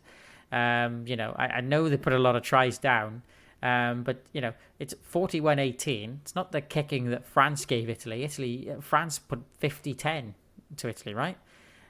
England, at 18, Italy got through them. The possession is not overwhelming for England as well. England's 56% possession to Italy's 44%. They had more territory, 2/3. Interestingly enough, France did actually have. Italy had the majority of the possession and territory against France, but France was able to turn. England appear to also be struggling to turn territory and possession into points. They're not looking dangerous. I don't think they had a very good game against Italy. I think Anthony Watson had a great game. He was looking really dangerous and sharp. I think Johnny May accidentally scored a try. The rest of the tries came as we expect many people to score some tries. I thought Luke Cowan-Dickie played well. Again, I stand thought out for me. Yeah, there was a couple of the England forwards. I again, my team of the week. I think I had something like 5 England forwards in there. Sinclair was one, wasn't it? A couple of people disagreed with, but I think the England forwards. I maybe it was because of the team they were playing. Maybe because you get to play Italy, obviously you're going to look a little better. Maybe it was the comparison between week 1 and week 2. The step up was immense, but that's not saying a lot because you've gone from playing a very good team when you play terribly to playing Italy while you have to play average to look good. I think Cowan-Dickie had a great game. I think Jamie George will be very worried about his number 2 shirt. I thought Kyle Sinclair had the best game I've seen him play in an awfully long time, especially in terms of discipline. Just tackling well and not getting himself involved with penalties and stuff. Tom Curry got back to his usual form. Tom Curry had a terrible game against Scotland. There were penalties galore just being pinged against him. Against Italy, really stepped back up. Yeah. I've forgotten his name now. The number 5 who was playing. Johnny Hill. Johnny Hill, thank you. It wasn't George Cruz. Johnny Hill had a great game, and he got himself a try as well, which was a well-worked try. Working their way to the 5-meter line and then just pick and go in, and he was the one that eventually got there. Henry Slade playing well, but I think I agree with you, Dan. I think this is the time for me. I think Eddie Jones may have had the right plan in going back to using 2 centres, but I think he was wrong in using Farrell as his fly half. I think George Ford is far better than Farrell at the minute. To me, you go back to having Ford at 10 and you put on a number 12 and you put on a number 13 and you just drop Farrell out completely. Maybe put him on the bench if you need him to come on at 10 later in the game. But I think you need to go back to having 2 centres for England. I don't think Farrell's up to the standard at the minute. It's hard to bench your captain, though, isn't it? It's difficult, especially it's difficult to kind of judge the performance. So I guess kind of, take a match from the performance against Italy because, again, no disrespect to Italy, but, they are expected to be beaten, aren't they, by every team in the tournament? And this was a lucky break for me for England. I think after the Scotland game, they were so overwhelmed. I think, as you guys said, I think if they'd had any other team to play, I think it would have been trouble. And this has been a lucky game for England. It's been perfect for them to rebuild. They absolutely thumped Italy. I know it's not the same score as France. It's very similar in my opinion. And they're ready to rock. And they've already steadied the ship. Ellis Genge for me. I think he hasn't really had a good tournament. As you said, Farrell. I wonder whether, from an outside perspective, I wonder whether kind of English fans are kind of getting the same feelings with Owen Farrell? Maybe, sometimes we have this feeling in the Wales camp and other teams, I'm sure, where you get certain players which are just not getting moved. They're not getting moved on. They're not getting kind of pressured to kind of perform. I think maybe Owen Farrell's a little bit too comfortable in the team. And I wonder, be interested, if any English supporters kind of comment on that. But I kind of get the feeling that maybe he's just too easily in the team, and he's not been performing very well. And and he's part of the crumble, really. I think he's part of that ship, rocking too much. But other than that, I think for this match, I think there were some good positions that came in, some good players that came in to kind of steady it up. Really, Vunipola, were in, and that was pretty solid. And I agree with you, Morg. Some of these players had a pretty good game. Yeah, I mean, it's again best game I've seen from Anthony Watts. Again, the problem is just judging how good a team is. The game that England have next going against Wales. Wales are on the up. You could say in air quotes. I don't know how people are feeling about the Wales team outside of us three. We're the only ones that get to talk to each other about it. But to me, Wales are on the up. England haven't been brilliant in this tournament, far from it. So I think this will be the big game for them, will be what they do against a team that's playing defensively well. I mean, Italy, as we know, that 60-minute marker kicks in, they will break. So even if you haven't scored points by then, you will probably score points against Italy.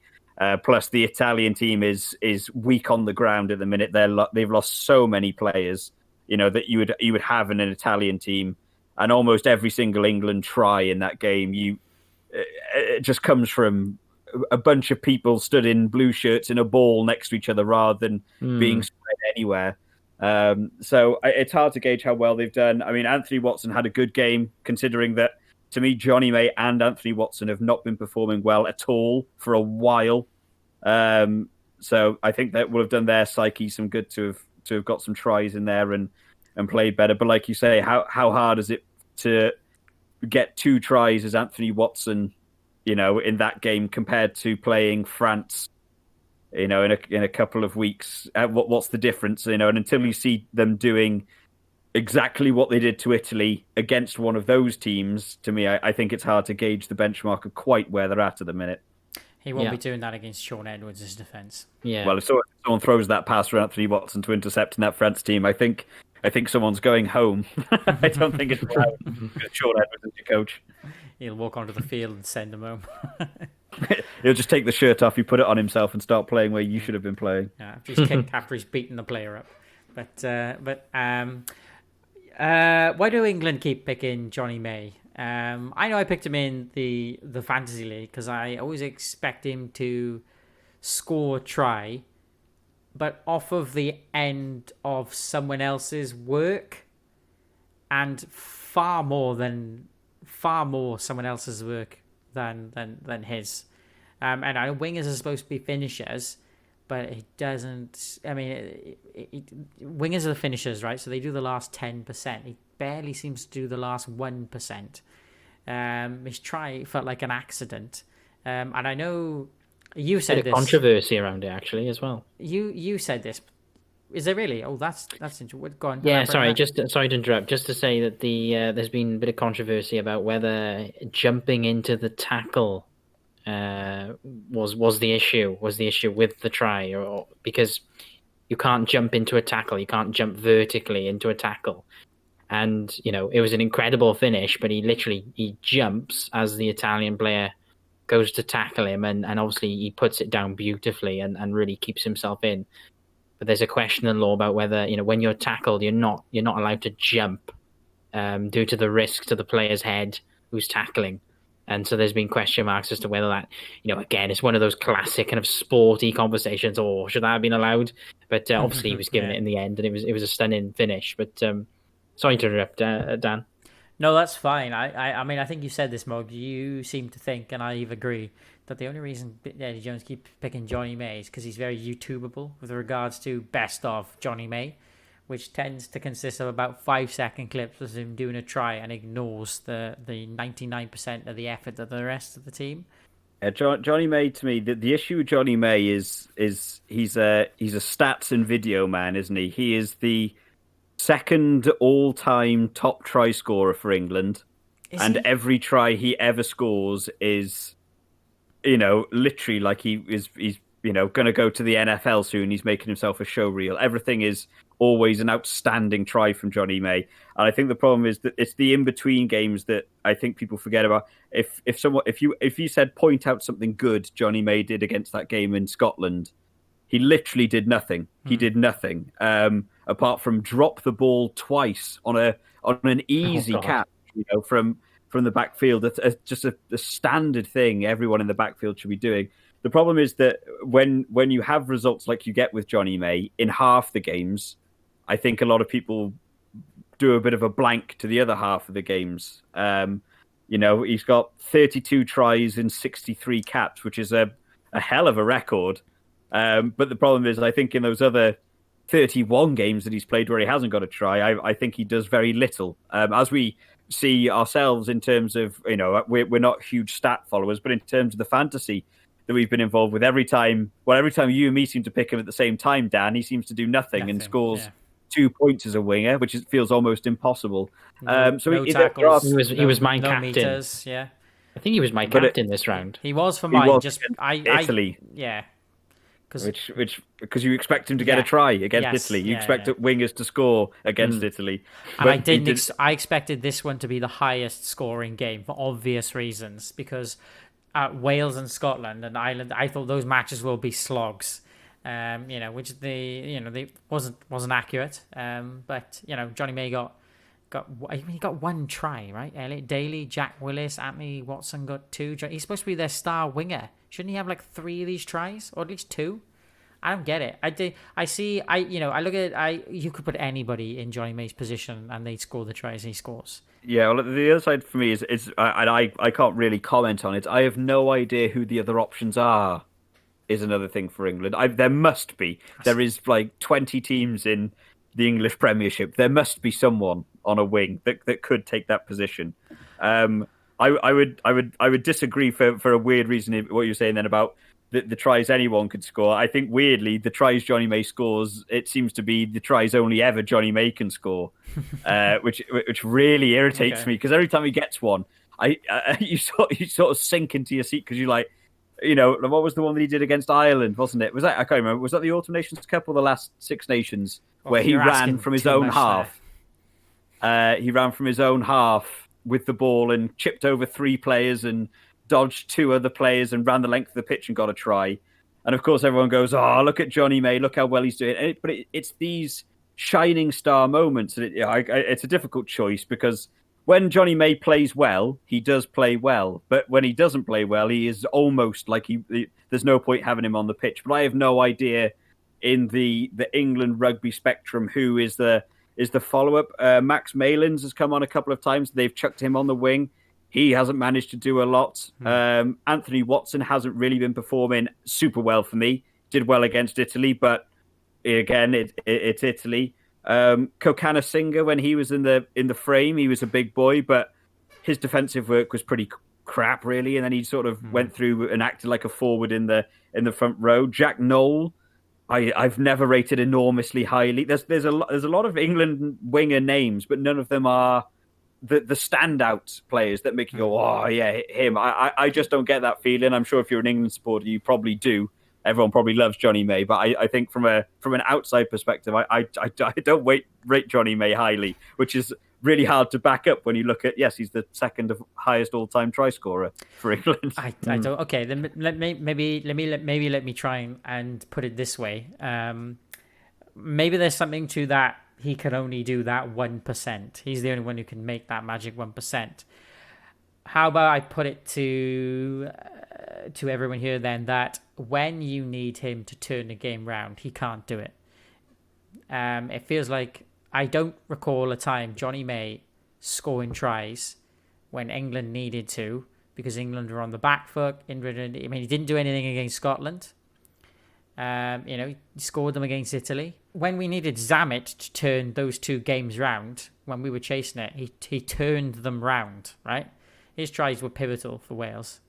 I don't see Johnny May doing that. I'm struggling to think of a time where Johnny May, his plays pick up the rest of the team, right? I think he's a little I think bit dead maybe weight. I've characterized the thing actually a little bit wrong. I think actually a way to look at it is when you say could anyone have, I think anyone could have scored those tries. Actually, when I think about it a little bit more, I think the way I was thinking about it is no one could score those tries the way Johnny May scores those tries. And I think what I mean by that actually is that no winger in that position Johnny May was in to score his try against Italy, no man that I can think of on that left wing is going to run and jump and balance the ball in one hand and keep your legs in the air and get a try. Alternatively, if Duhan van der Merwe was in that exact position, he wouldn't need to. He would have just run over whoever was in front of him and still scored the try. So maybe it's a better way of characterizing it. No one scores tries the way Johnny May does, but that it doesn't mean that no one could have. Yeah. They would have just done it their own way. So maybe the opportunities are there to score the tries, but Johnny May does them in such a fantastical way that they're much more memorable. He needs to jump over someone to get to the try line. He needs to run 50 meters to get it. But realistically, could someone else have done it in his positions? Yes, but they would have done it probably in a much more basic rugby way, running the ball over the line sort of way. Yeah. I don't know how England plug the holes in their back at the moment. Who do you replace Farrell with? You know, I mean, even Elliot Daly's not playing amazingly well, is he? No, Elliot Daly's in a lot of trouble. I don't think the try he got against Italy was a fair representation of his game against Italy. I thought he had a really bad game. I think the problem for England at the minute is exactly what you just said, Dan. The backs, the forwards is set, actually. They have so many options in almost every position and so many players in that forward line. When they switch on, you know, Billy Vunipola, Tom Curry, Itoje, Kyle Sinclair's doing well, Jamie George or Luke Cowan-Dickey. I think there's so many people in that front eight. Underhill. That are Underhill when he's there. Yeah, he's not been in, that's why I haven't thought of him. But there's so many standout players there. They sort of rely on them so heavily. But I fully agree that the back line is really lagging, and they seem to be entirely working through the forwards. The centre partnership, I'm still wanting to see Adogwu when he comes in. I really thought they would have put him on for that game against Italy, and that would be the time to make your first cap. The centres, no one's firing, actually. Henry Slade's the only back I've seen be a bit consistent. Ollie Lawrence had a really bad game. Anthony Watson had a really bad game against Scotland and improved against Italy. Johnny May had a really bad game against Scotland and was, average to above average against Italy. Elliot Daly's just not firing on all cylinders at all. Farrell's in the worst form I've seen him ever, maybe. Ben Youngs is doing very little as well, actually. Yeah. And then you have Robson coming on from the bench. I don't think Robson's been overly impressive either. He came on in the Scotland game, and his first box kick, I think he kicked about half a yard forwards. It just went 50 feet in the air, and and they just got mullered in there. I don't think the back line for England's working very well at all. I don't know what's happened to it. I think if you go back 2 years, you would argue they were playing some of the best rugby in Northern Hemisphere, but they're not there at all at the minute. I don't know about this lack of plan B. I just think you just need to. There's like a lack of critical thinking, right? When things go wrong, it either has to go perfect for them, or if it goes slightly wrong, there's like a bunch of headless chickens, and then it's left to the forwards then to resort to like meat and potatoes rugby. We'll just have to crash forward, won't we? I almost want to believe that what I said in the Alternations Cup, I almost want to believe there isn't a plan B. I wonder if Eddie Jones is so confident in the team and in his ability that their plan A of the super quick upfront defence. A lot of the England game plan is kicking the other team the ball in their half, using a solid defensive line because the forwards are so good. And then you either get penalties and turnovers, or you turn the ball over and you attack from in their half, or they have to kick it back to you and you counter-attack. That's the entire England game plan. But as soon as England are in their half, I genuinely wonder if there is a plan B. There must be. It's professional level sport. There must be a plan B. But the plan B must seem so close to plan A that I never see any difference. You're still watching England inside their own half. Kicking deep to Stuart Hogg, hoping they're going to put pressure on. Well, Stuart Hogg will run back at you and makes all those meters back. He'll do a kick back downfield. I think the team against Italy haven't got quite as many options, but Scotland currently have Finn Russell, Stuart Hogg, Ali Price, Duhan van der Merwe's got a bit of a boot on him. Kicking to them doesn't mean anything. I think when they come to face Ireland, they'll find it as well. Hugo Keenan, Jordan Lama, James Lowe has the biggest cannon of a leg I've seen in ages for such little effort in the way he kicks. God, yeah. I think kicking Ireland the ball does nothing for England. So I don't think they know what to do. England used to be so good at, well, that used to be almost every try. If I think back 3 or 4 years ago, every England try came from pass down to Farrell, kick over the top, or a grubber kick through, and Johnny May got a try. That was every try they ever scored. And they've now changed to being like, we just kick further downfield and we'll move forward. But if they don't move forward, they literally don't know what to do. So it'll be interesting to see what happens against a stronger defensive team that stops their plan A. I would hope Eddie Jones is smart enough, and we know he is in coaching standards, to create a plan B that's so good it can work as well as plan A. But it currently isn't there for me. I don't think teams should have a plan B. I think plan B is always just to play some basic rugby, do some basic link ups, right? I'm looking at the territory stats now for the England versus Scotland game.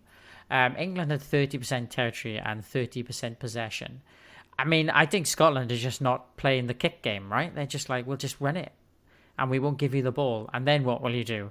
And the answer is they will lose. What are you going to do if we don't give you the ball? There's nothing you can do.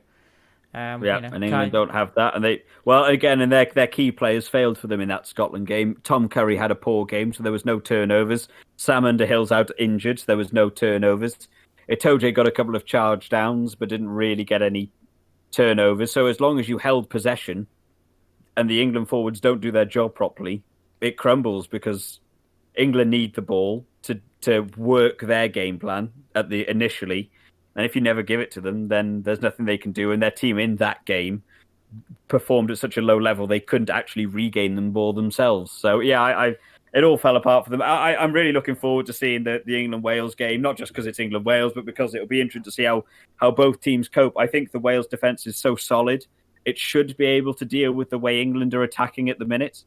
And it'll be interesting to see how England will cope with a pressure from Wales. I think Wales have enough attacking options now in the back line to be scary, but also their defence is doing so well that maybe their plan A won't work. So maybe they'll come up with something else, but it'd be interesting to see what they do. It'll depend on the team, really, for me. It'll depend on what team Wales pick. Yeah, I think that's fair. Right, let's move on and talk about Italy. Italy have done as well as we ever expect Italy to do in their first 2 games, 2 losses from 2 games. There's more tries to talk about from Italy, actually. They've got a try in every game so far, which isn't always the case for them in the Six Nations. So I think they're doing better. There's some new wingers that have come in for them. I think Ioane on the left-hand wing is doing well. I think has he scored 1 try and had 1 disallowed? I think he got just pushed into touch, didn't he, on one of his tries. So I think they're doing relatively decently, considering that the team is immensely weakened from some of their big players are definitely missing. This is a bit of a youth team. So I don't think anyone was expecting them to do amazingly in this tournament, but they've done a little bit better than I expected them to. Yeah, I think Ioane is one of the definite standouts for Italy. He's a great find, and he's quite quite an attacking player, and he's exposing that kind of wing really well. So yeah, there's definite improvements from previous tournaments from that perspective. Anyway, so I think in the last podcast we did, I sort of was very harsh on Italy. Rightly so, I think. They've had plenty of time to prove that they can be in this tournament, and they haven't done it. And we are in this position again now where nobody's expecting Italy to win a game. However, that being said, I definitely think Italy have had a big change in the way in which they play their rugby in these Six Nations. Not enough to surprise anyone, I don't think, although some teams might want to be a little bit more cautious when they approach them. They didn't do as bad against England as I think a lot of people think. Normally Italy's tries are sort of like random enemy, opposing team makes a mistake, they just so happen to slip through. Looking back on some of the highlights, I think a lot of Italy's tries were worked off of some plays, some quite well put together plays. To be honest with you, they're quite an inexperienced team. They're fronting at the moment. I think they have made some significant changes. They are looking more dangerous. The problem that Italy have got now is that people are fed up of waiting for them to do what they are doing now. So I've seen some improvements from Italy. If I was Ireland, I wouldn't underestimate them. And if I was Wales, I wouldn't underestimate them either. Certainly a B team is a big risk against them at the moment. But like I say, I'm not expecting them to win any. Odds are they won't win any games. But I'm seeing something there different to what we've seen in past years. I think there are new players that have come in for Italy, but I think overall Italy have failed to really achieve any new level, any new footing in the tournament. They look dangerous, at times, as any team does at times. No matter what tier they're playing in. But overall, Italy have failed, to take on any teams in any kind of significant way. It's just kind of evident. We were talking about this, I guess, off air the other day about me and Morgan, we both agree strongly that it's all about the one hit wonder, the kind of magic man, as I mentioned. That's what Italy that's where they tend to get their try from. They're competitive against, teams like England for maybe 5 minutes, if that, and then they just start to, go for that classic decline then, really, and that's the story of Italy in the Six Nations, full stop. It's still that 60 minutes and you're miles ahead of them. They've made changes. I like the look of a lot of their changes. Garbisi is probably one of the most stable 10s they've ever had. Kind of Varney is looking okay as well. He's looking pretty good, very young. And like I say, Ioni has done really well. But at the same time, with all of those changes and those players being kind of commendable in that sense, they're still failing to do anything really. And I will just say that of all the tries Italy have scored, none of them have been scored by the same person. So it's not just one or two people. They've definitely got some better playmakers there now. And also it's worth noting that Italy's are scoring tries late into the game. A try against England came on the 66th minute. We've seen that. Try against I don't think so. I mean, a try against they always try score. against they France. always have some late score. A try against France came on the 65th minute. When you're at, it's quite not a bad thing to try and do. I'm not sure this Italy get quite as tired as they used to. I certainly remember when they couldn't play more than one half. This team seems to be creeping into the 70 minutes now.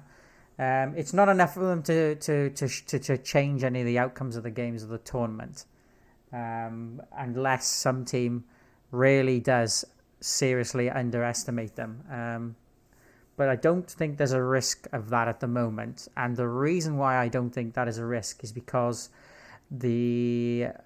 this tournament, England had to play the A team, or what they had to play the best that they could play, and I think Ireland will have to as well, just because they came off the back of some shocking losses, or shocking from their perspective.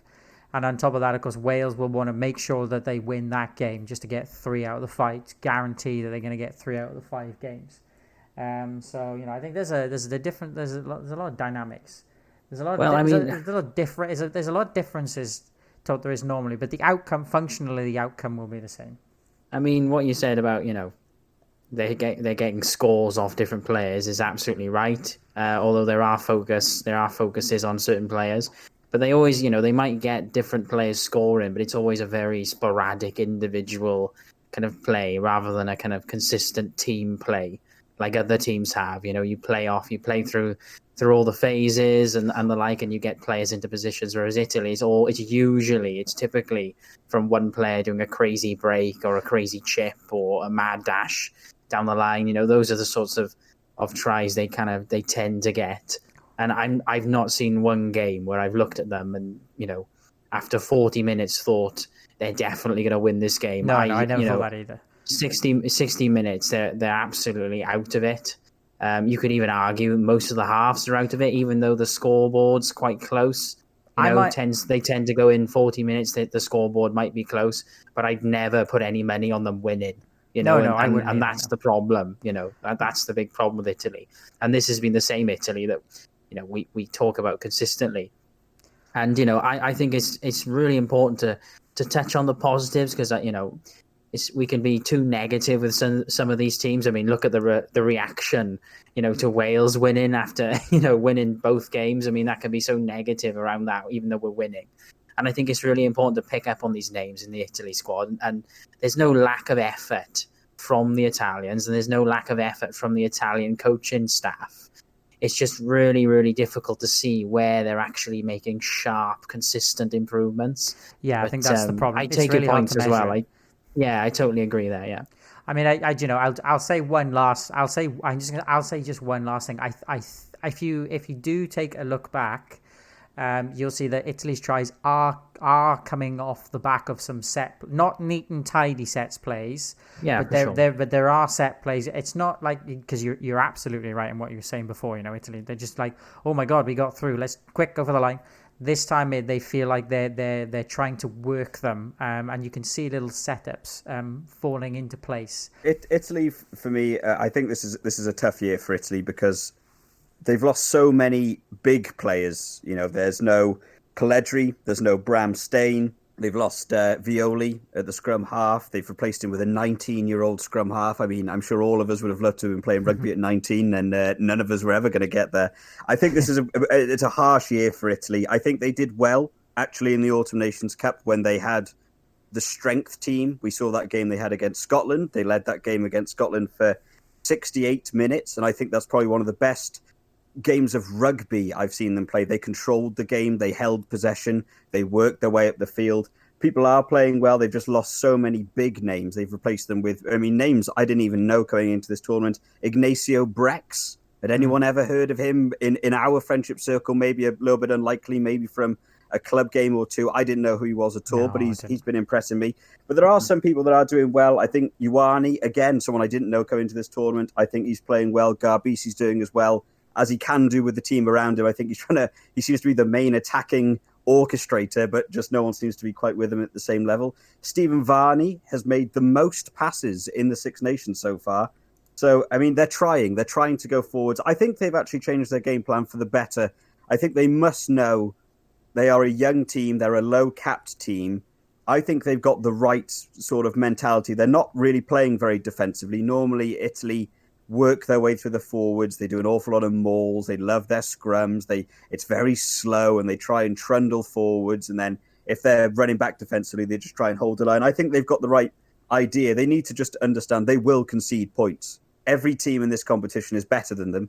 So there's no point playing 100% defensively. You might as well be aggressive. You might as well put the fast players, the players with the better steps, the one-man armies. That's why Sperandio and Ioane are in the team.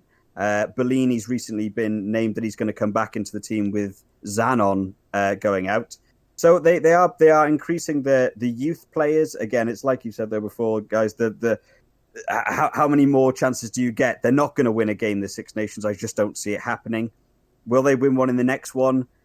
Maybe not. To me, their main competitors that they could win against were going to be Scotland. I say Ireland. To me, well, for the least last 5 years or so, I think that Scotland, it was a battle for sixth place, wasn't it, between Italy and Scotland. Scotland, to me, have taken that step up now. They've moved to Tier 1 rugby, and I don't think that's going to be the same level. I think last year, the team for them to target was Wales. Wales were crashing and burning at everything, and Italy lost 42-0 to them in the Six Nations, then lost to them in the Autumn Nations Cup again. So they couldn't target that game. And then this year, of course, will be Ireland, like you just said, because Ireland aren't firing on all cylinders. But I still maintain that I think Ireland have a much bigger team than Italy. So there are standout players for them.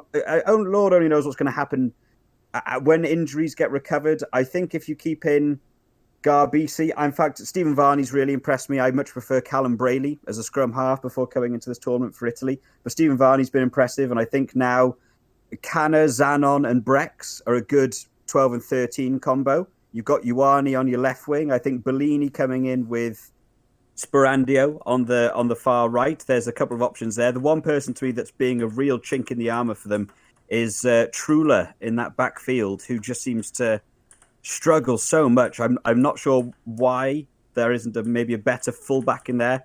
Than I don't really know what's happened to Jaden Haywood.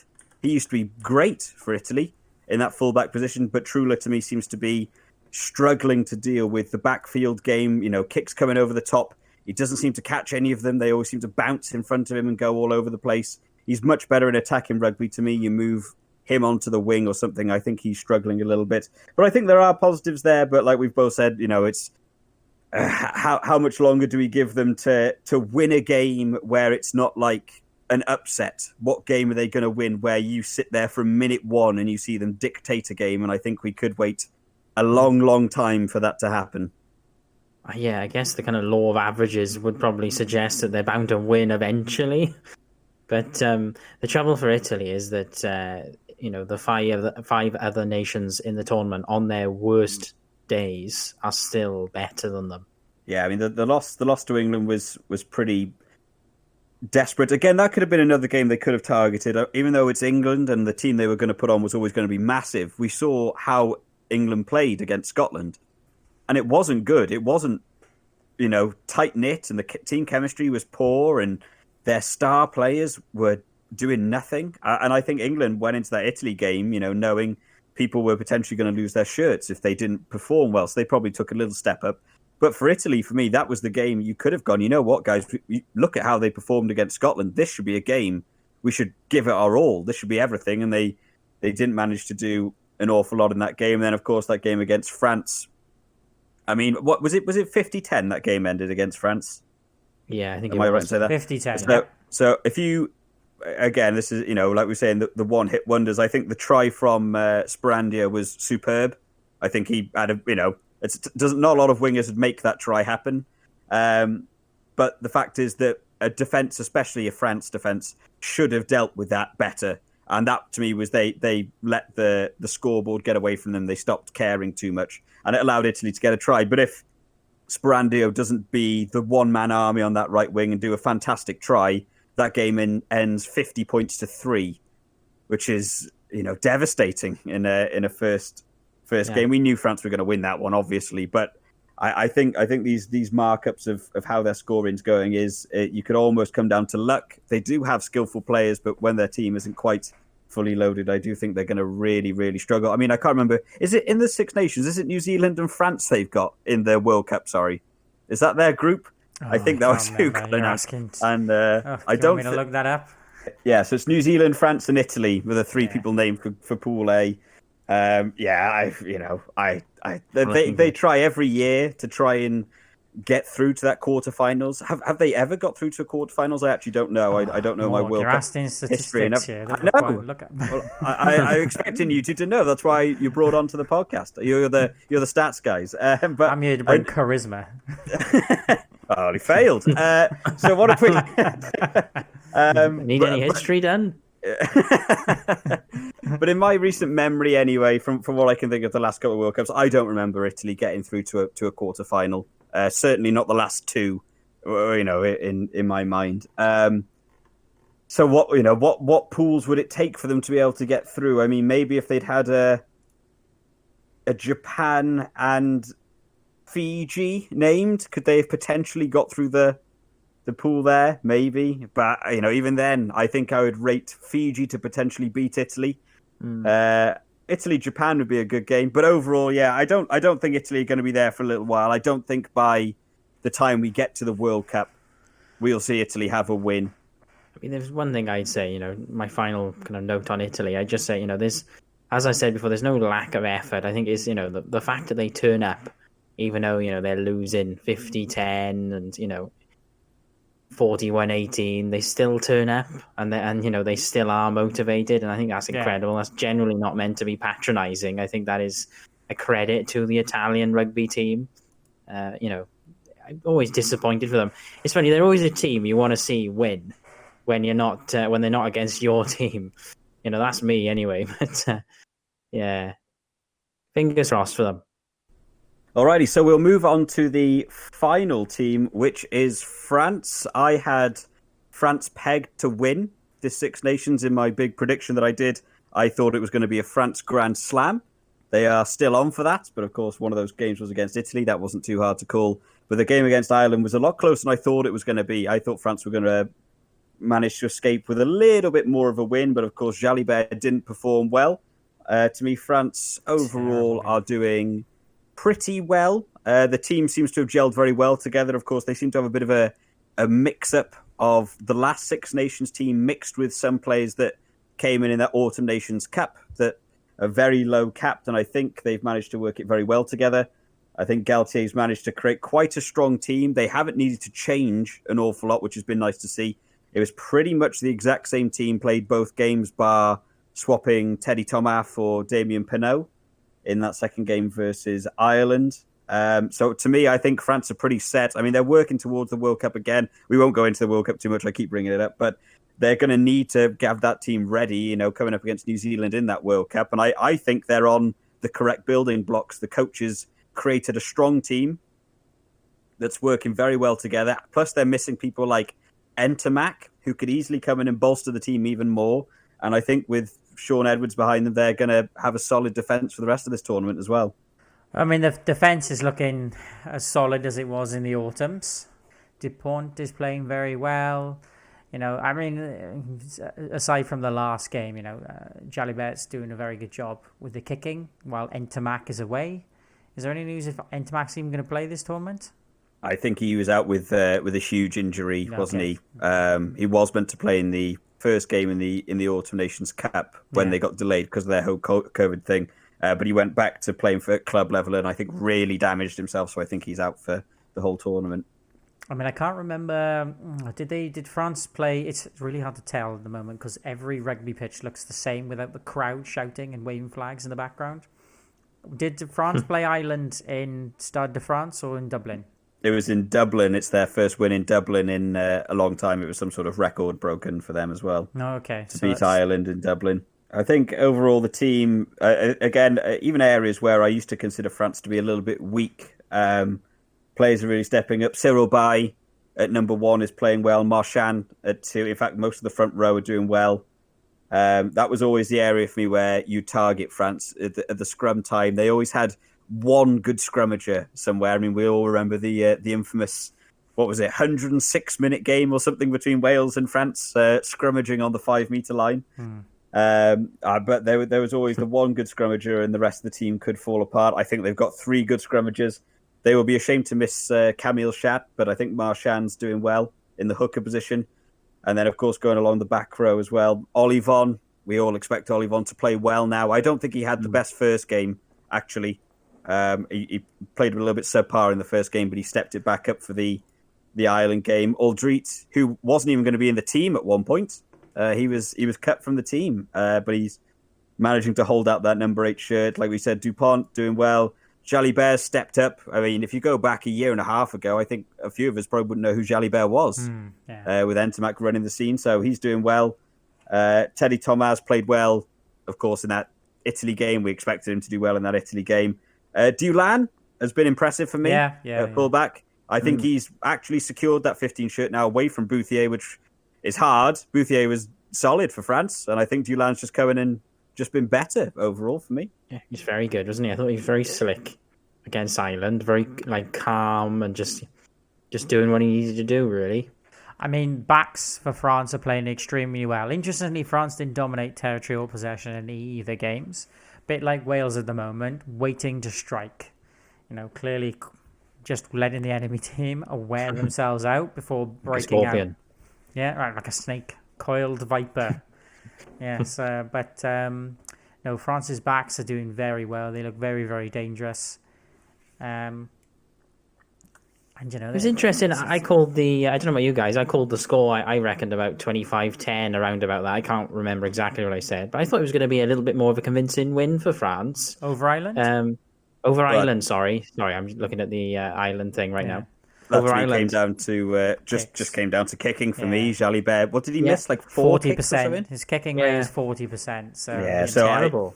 I think if he goes back to his normal day, that score's a little bit bigger. I think it was relatively convincing. I think Ireland will have been happy with how close that game was actually on the scoreboard at the end. I thought it was going to be a little bit more.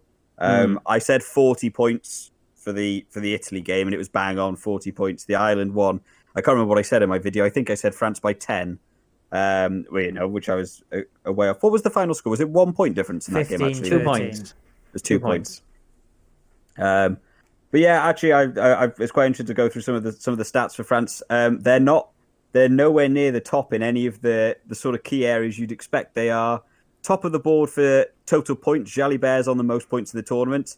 Teddy Thomas doing well in tries, try assists. Top 2 are Dulan and Dupont, so they're smashing that. Jalibert's top of conversions. But then if you go down to the actual game stats, carries, there's one player in the top 10. And then for meters made, there's 0 in the top 10. So they're not running a lot with the ball. They're just doing exactly like you said, Rod, with what Wales are doing. They're just waiting their time, moving their way up their pitch when they need to, and then striking and taking those points when they can get a hold of them. And it seems to be working very well for them. Yeah, something Dan mentioned it was. Oh, was it Dan that mentioned it? You sound the same to me. That's the issue. How dare you? That's offensive. That is offensive. I'm at. Yeah. You can work out who it's more offensive to. And you won't be able to tell which one of us it is. No. Yeah. I'm offended. It's not the first time people have thought we sounded the same, mind. I know. It was the last time we ever spoke to them. People probably think there's a podcast and it's just me and some guy with bipolar just swapping between personalities. I mean, let's be realistic for a second. Were they impressive against Ireland? The kicking wasn't that great. The possession kicking strategy wasn't amazing. It looked like they were winning, even though again the stats are pretty equal, aren't they? I know, just tipped in Ireland, but they did look like they were going to win. For myself, like we were kind of texting back and forth during the game against Ireland, and I think we were all pretty confident that France were gonna do it.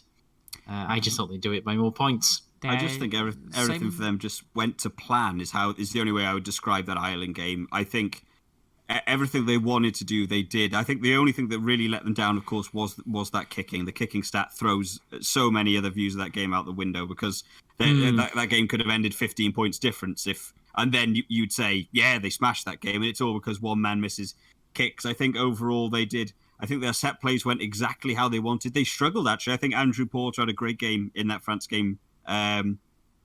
In terms of scrummaging, Ireland seemed to lose a lot as soon as Andrew Porter come off, which even when replaced by Tyg Furlong is not a bad replacement. But the France scrum looked pretty set. The set plays they worked. I've seen an awful lot. I think they've almost taken a bit of a New Zealand style at set plays. It's very quick, and everyone knows exactly where the pass is going to go. We saw 2 little inside no-look passes from Dupont. These things are set up. They know exactly what they want to do, and they actually landed every single one of those set plays exactly how they wanted to. The line-outs that they were winning, currently they're top of the board in line-outs. Charles Olivon has won 13 line-outs. The next highest is 7. So they're dominating line-outs when they need to. I think the plan that Galtier obviously created for that game went exactly how he wanted. They would have just needed the kicking to have gone better. But again, if you have Entermac on the field rather than Jalibert, maybe that game goes very, very differently. So, I mean, I think personally that France have now had their 2 easiest games against Italy and Ireland. Yeah, and I agree with think it gets really hard for them now. I mean, it's not a massively... I mean, I think if you kick like that against Scotland, England and Wales, you lose. And we know, looking at the stats, even against Italy, Jalibert, mind you, there was a lot of kicks there. So, the more kicks you do, the more chance you have of losing. 88% kicking ratio against Italy, 40% against France. It's Ireland. against Ireland. Sorry, what am I on about? Yes, against Ireland. Sorry, yeah, yeah. I don't know. I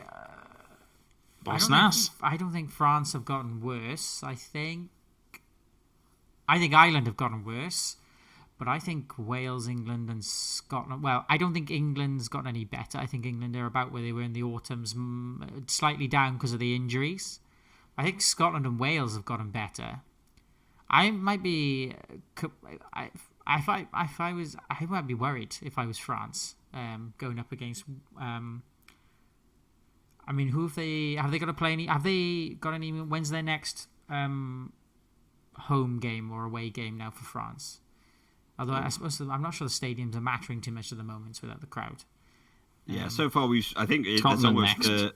the state of the tournament, hasn't it been? Is that everyone that's a home nation seems to be losing. Yes, you're It right. almost doesn't mean Scotland anything. Yeah, Rod, you said Scotland next, Rod, right? Scotland's up next to them. So Scotland are furious that they lost to us in Edinburgh. France have beaten Ireland, so they're brimming with confidence. That's going to be an interesting clash. I think that's going to be a really interesting game. That is. I think France are vulnerable to an annoyed Scotland, particularly because you can get complacent when you do a lot of winning. I definitely think France were a little bit flatter than normal when they played Ireland. I think France have got fantastic backs, but as we've seen with England, eventually coaches get wise to the tactic, all right, and they develop ways to shut down and frustrate. So I think Ireland. France never. The game was always in striking distance for Ireland. I don't think it ever left striking distance for Ireland, right? And I think the game will remain. I don't think France are going to convincingly beat anybody other than Italy. And I think they're going to lose to one of the next three games. Everyone in the back is playing really, really well for France, and their forwards are playing quite well. But then I don't think they're in. I don't know. I don't think they've got what it takes to get a Grand Slam. You think there'll be a red card against Wales, as every other team has had, and then Wales will steal that away from them. For me, I sort of agree with where you're going with that. I think the thing I would say to it is, I think I agree that this could have been potentially their two easiest games. I don't think Ireland's ever an easy game for France. That seems to be the one that flip-flops the most in their history in the Six Nations for me. But the thing I would say to this is, have they now been able to slowly, step by step, climb their way up? I mean, they demolished Italy as we expected them to, but there were obvious mistakes. There were obvious defensive mistakes. They allowed Sporandio to have that try. They should have shut that down. There was way too many penalties. The discipline was terrible. Olivon was a huge impact on that game in terms of giving away penalties. They went in against Ireland. They gave away far less penalties, and their defence looked tighter. But they gave away points again through some little stupid mistakes that allow the other team to make the most of it. Have they had the two best games for them? Because it allows them to find, again, this is still a new France team. All these teams are sort of new, bar maybe the England team. This is a pretty standard England team coming in. Scotland have worked their way up. Wales are still experimenting with new players in different positions. This France team is not the same France team that was at the last Six Nations, nor is it the one that played at the Autumn Nations Cup. This is their first two games, really created this like mutated team. And to me, I think they played a game against Italy, took the negatives and worked on them, played better against Ireland, have found more negatives being in the kicking and some of their little defensive areas. I'm wondering whether they've had the best games for them to work out the issues going forward. They go on to Scotland next. I mean, Scotland are performing well. Scotland could win that game. But I wonder if France will shut them down enough to beat Scotland, and then they'll look at the negatives in that game and go, right, who are we now on to beat? Well, their next, I think the big game for them will be the game against England. That is in Twickenham. The other two games for France are played in France. I don't actually know what's going ahead. I haven't read up on the news too much. I did read that someone's come down with COVID in the France team, or in the. I read like 3 in the staff. They're all in COVID protocol. They are at the moment. They're being tested daily. I mean, they may not even go on. Outrageous. We've got where's 2 weeks, which is enough for them to complete the protocol and make sure that the COVID has left the camp. But if it'd been 1 week, it might be a bit of pressure on them. But no, there's a 2-week gap now, so it should be okay. I think every other team will have to be checked as well now. Ireland will have to, have to undergo the protocol as well now, probably because they were in contact with them. So. Yeah, I think it's important to note as well that at the moment the two teams which are undefeated are France and Wales. So at the moment they are, the only two teams in it for a potential Grand Slam and a win in the tournament. And it may stay that way all the way until week 5 when they actually face each other. Can you imagine if it gets to that game? There's That would be hilarious. A tense endurance for us. So we've gone through all the teams. Do we want to talk about maybe to finish off some players that have stood out for us, and then maybe the who we think will win the next week's games coming up? I'm going to say, off the back of France, I'm going to say Teddy Thomas, and I'm going to say Dupont, and Bryce Doolin, just fresh from my memory because we just talked about France. Owen Watkin for Wales. Yeah. Stuart Hogg. Luke Cowan-Dickie. Zamet as well. Cowan-Dickie for England. Yeah, I think every team's had little individuals that have tried to stand out in different positions. Obviously, Low as well. Sorry. Yeah, I was going to say low for Ireland. I think every team's had those certain players to step to. A lot of them, weirdly, seem to be wingers for me, which is not what we're used to in the Six Nations. Normally, there's, as you know from doing the fantasy, the wingers are the people that score the least on the fantasy team. But for me, Rhys Zammit stood out for Wales. Yep. Teddy Thomas doing well along with Dulin and Dupont in France. In fact, there's quite a few for France that are doing well. I think Ioane and Garbisi are doing well for Italy. Garbisi, yeah. I think Van der Merwe is still looking hugely dangerous. I wish he thought he was Welsh to help. Imagine him on the 11 shirt with Rhys Zammit on the 14. That'd be a solid team. But yeah, I think every team's had some players really stand out for me. It seems to be a lot of the backs that have really stepped up for me in this tournament so far. I think for me, Wyn Jones has been a bit of a rock for Wales. Yeah, he was good. Yeah. Zammit, as we've all agreed. I think Henshaw for Ireland has played relatively well. CJ Stander, because he just always seems to be a rock. Low, as has already been mentioned. Finn Russell. I mean, there's Finn loads, Russell. isn't there? Yeah. We're basically naming teams now. And Johnny Sexton, Waterboy. I mean, if I was to pick one for each team, it would be, I think it'd be Wyn Jones for Wales. Garbisi. It's got Wyn in the name. It's a sign. Yeah, Garbisi for Italy. For France, Dulin, because it's a bit of an unexpected. He's playing better than I expected. For Ireland, Low. For England, I think Luke Cowan-Dickie's doing well. I actually think Itoje is probably be the only one who I was going to say, seems to have done anything in both games at least. Yes. Consistent he is, isn't he? Yeah. Itoje.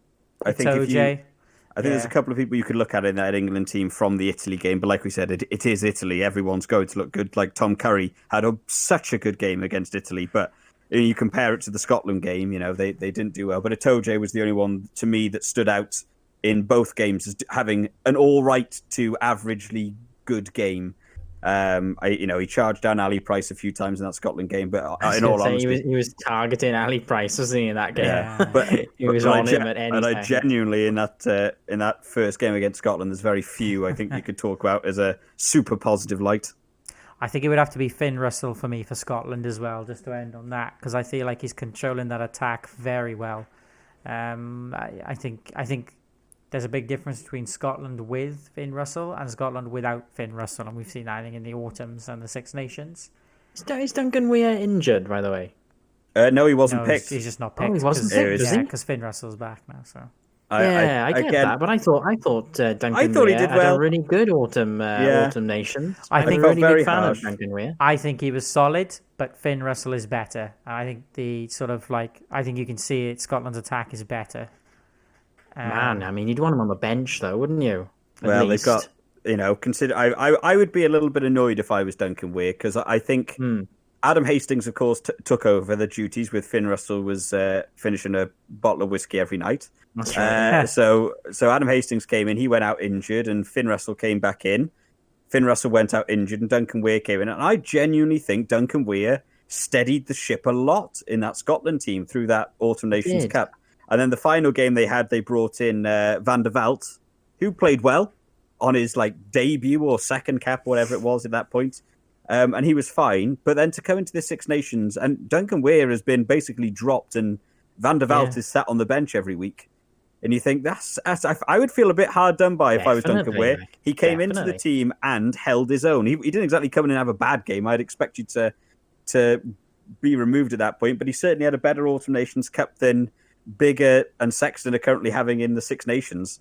Yeah, and I hadn't seen, before the autumn tournament, I haven't seen Duncan Weir kind of play for Scotland for ages. And so the fact that he came in, it was just kind of dropped in the deep end. He did really well. Yeah. So, I mean, talking about building teams, maybe if he'd, keep him there, keep him some, consistently in the team. I mean, what an option, Yeah, it's a strange one for me.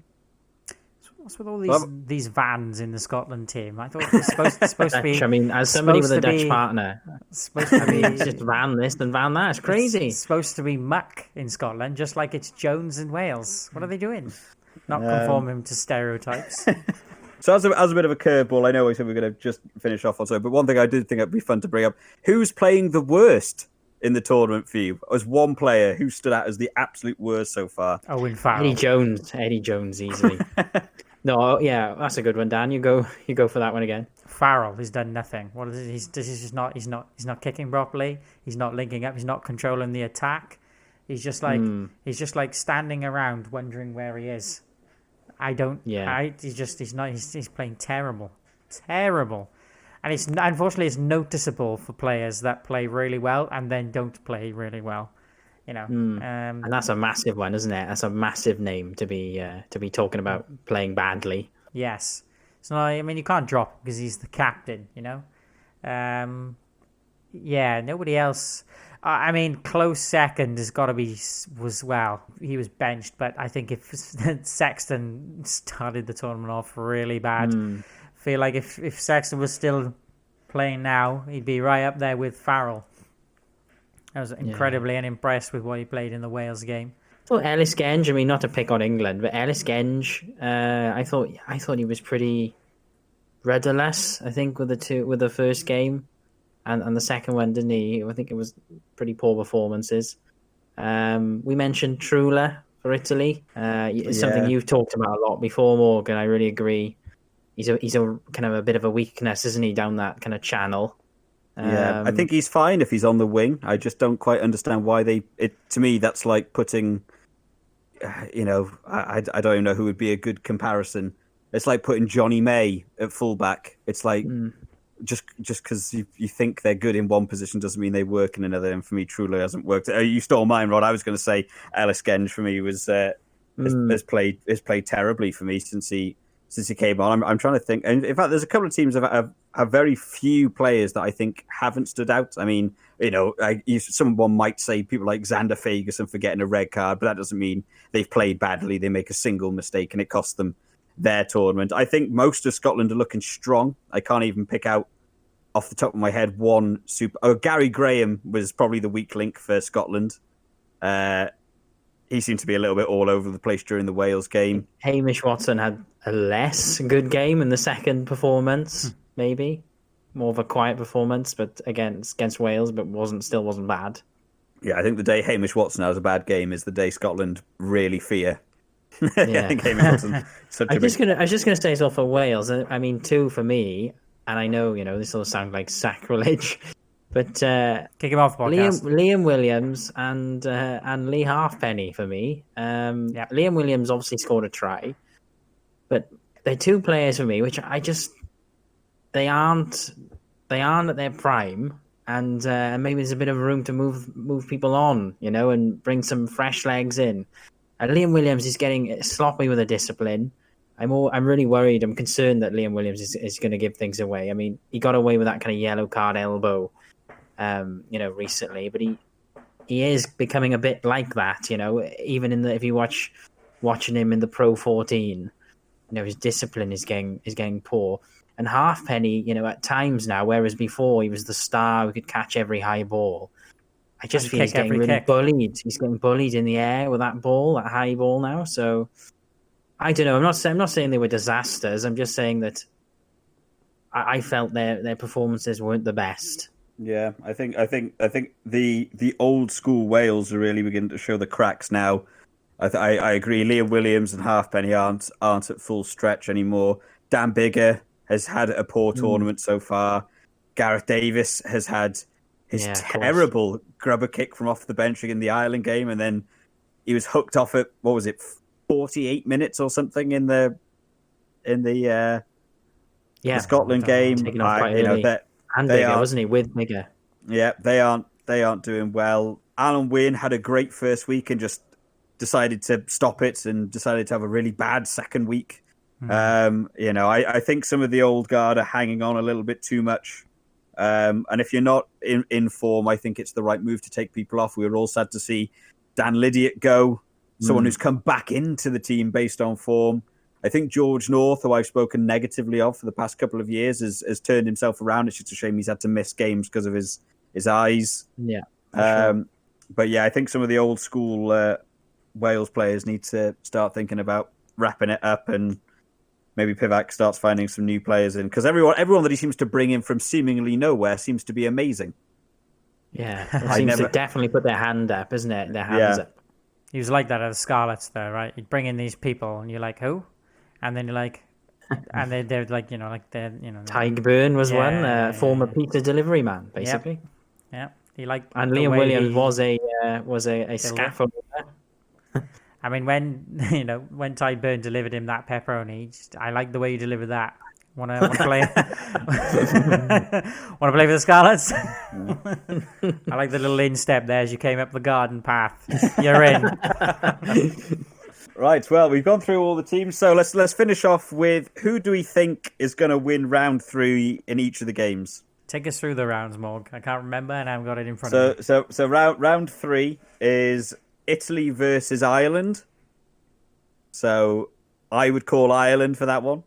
Yeah, Ireland. Probably.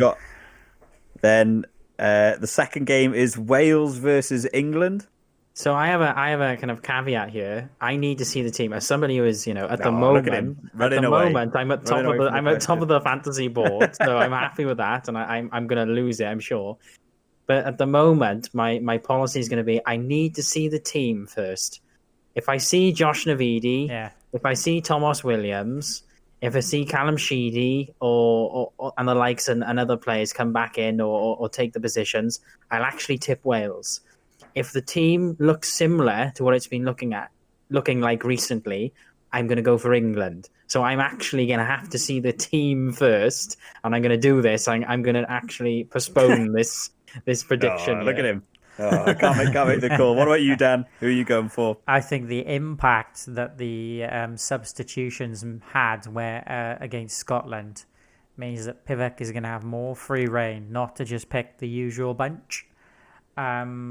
I think he will pick the team that Rod hopes he'll pick. I think Wales are going to win. I think England's front and second rows, which they rely on heavily for their sort of game plan, are looking really flat and vulnerable right now. Whereas some of our front rows, like Wyn Jones, are looking like they're up for a real scrap. So I think we'll match them, their aggression in the fronts, and I think our backs are better than theirs at the moment. I think we've got Zammit. I don't think they have a Zammit. I don't think they have an Owen Watkin. And I don't know if they have whoever's going to fill the centre position for Wales, because that one I'm really not sure who we'll pick there. So I think Wales are going to win it. What do you think, Morg? It's such a tight call for me. I think before the tournament, I think in the big prediction video, I think I said England. And then because I just going off the performances. Yeah, of course, which bizarrely which I saw the other day is England are still favourite to win the World Cup, to win the Six Nations on one of the betting sites I looked on, even though they're a game down. Based in London, this People are confident in it, but I thought England were going to come in as favourites for this one, but I went with France to win overall. But the Wales team has impressed me far more than I thought they were going to. I thought they were going to just follow on from the Autumn Nations Cup, and England were going to keep soaring. England haven't fired well. That Scotland game proves if you take the game to England, they will crumble. And Italy have shown us if you don't take the game to England, they will succeed tremendously. So to me, it comes down to the day that Wales actually decide we're going to be the aggressive team. But that isn't how Wales have played so far. They've actually played on the back foot and used it to their advantage. So I think it's going to be a really close game. I've got a weird feeling that Wales might actually win that one, although in my entire fantasy team has no Welsh players in and 6 English. So for me to actually beat Rod in the fantasy, I need England to win. But I think I'm actually going to say Wales. I think the team's looking generally more cohesively stronger. I think there's more positions that are looking strong. And I think that was a good point that you made, Dan, about the front rows not doing as well. Wales used to have the issue in the front row for a couple of years. Yeah. The front row used to really let them down, and especially at scrum time, England would look to dominate that. This could be the first year Wales going with a really dominant scrum, and that could really throw England game. Yeah, I'm gonna say Wales 2 for now, and of course, as soon as the team comes out, that could completely change. They could put everyone in the wrong position and still have Bigger starting rather than Sheedy, which I think would be the wrong move. I think the best thing for England to do, which could win it for them, is if you build your game plan around Ford instead of Farrell. I think Ford is better than Farrell. Well, I would drop Farrell, in all honesty. I would rather have Ford at 10. Yeah. And then put 2 proper centres on. I'd move Slade to 12. Have him play like a mini Farrell role, because he can also do fly half. You basically just create Farrell out of Slade, who's playing in better form than Farrell. Yeah. And I would put Adogu on. We still haven't got to see him in the Six Nations, but every video I can find of him on YouTube is him.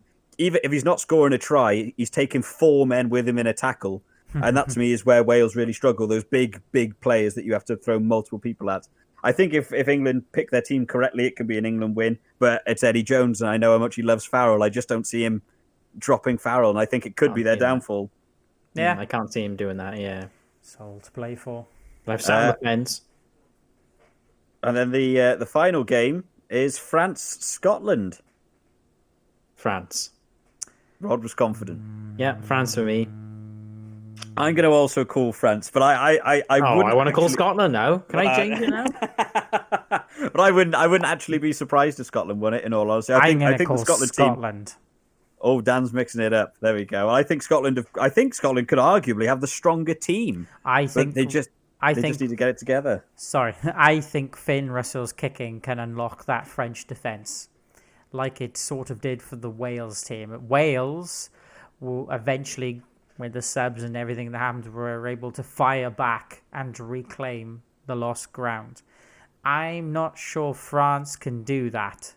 I can see France have got a good defence and scoring a couple of tries, but if they can unpick the French defence, I think it becomes a case of, I think Scotland can outscore France.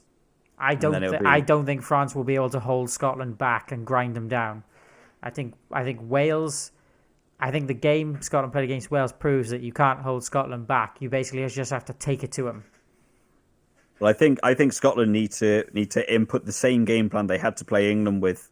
I think they need to be 100% aggression and pin the other team back into the 22. I actually think France are beginning to play an awful lot like the England of old in their aggression and trying to dominate the actual game, not necessarily in terms of stats in possession and territory, but dominating the game physically by keeping someone in their own half, forcing them to kick you the ball or attempt to run it out seems to be where France are beginning to move to. And I think Scotland proved very well they're very good at it. I think if Scotland play with the same intensity and pretty much the same team they played England with even pretty much the same game plan, I can see Scotland winning that one. And it will just be... I think that could even come down to the kickers. I agree. I think Jalibert needs to have spent the last 2 weeks on his own in front of some posts and get those kicks down, because I think whether Finn Russell or Jalibert has a better kicking game decides that game to me. Alrighty, so that is the Six Nations on a whole from rounds 1 and 2. This has been our second episode of Ruck, Sweat and Tears. Thank you very much to Dan and Rod for joining us on the channel for our second ever podcast. Not a problem. It was a lot of fun to do these. I'm not sure when we will do another one of these. It might be maybe post Six Nations. We might do a review of rounds 3, 4, and 5, or maybe we'll do one of the Six Nations as a whole. It depends how easy we are for time constraints and whatnot. I'm going to keep doing the videos on the channel for the preview. So if anyone hasn't subscribed to the channel and enjoys some easygoing rugby chats in the podcast style, or just some information and some news on the rugby world, make sure you subscribe to the channel. Good luck in the Super Brew Morgue. Yeah, we'll hope I can retain. And, well, good luck to everyone that's involved in the Super Bowl. We actually had quite a few people involved. There was more people than I thought were going to get involved in it. But they don't run a YouTube channel about rugby, so I know. Well, I hope you not come on last them. and then I can gloat. And we'll all try and catch Rod, which I'm looking forward to this. I think the next round's going to be a really fun round to see what happens there. Of course, we will be mostly looking forward to the Wales-England game here on Ruck, Sweat and Tears, I imagine, between the three of us. Yes. And hopefully that result goes either way. But let us know down in the comments what you think about what we've said throughout the day. Who's impressing you? Who's not impressing you? Who do you think will win all the next games coming up before the teams have announced? I've got a couple of ideas for videos that I'm going to do throughout the next week until the teams are officially announced. But thank you for joining us today, guys, on Ruck, Sweat and Tears. We hope you all enjoyed today. We will all see you next time. Bye-bye.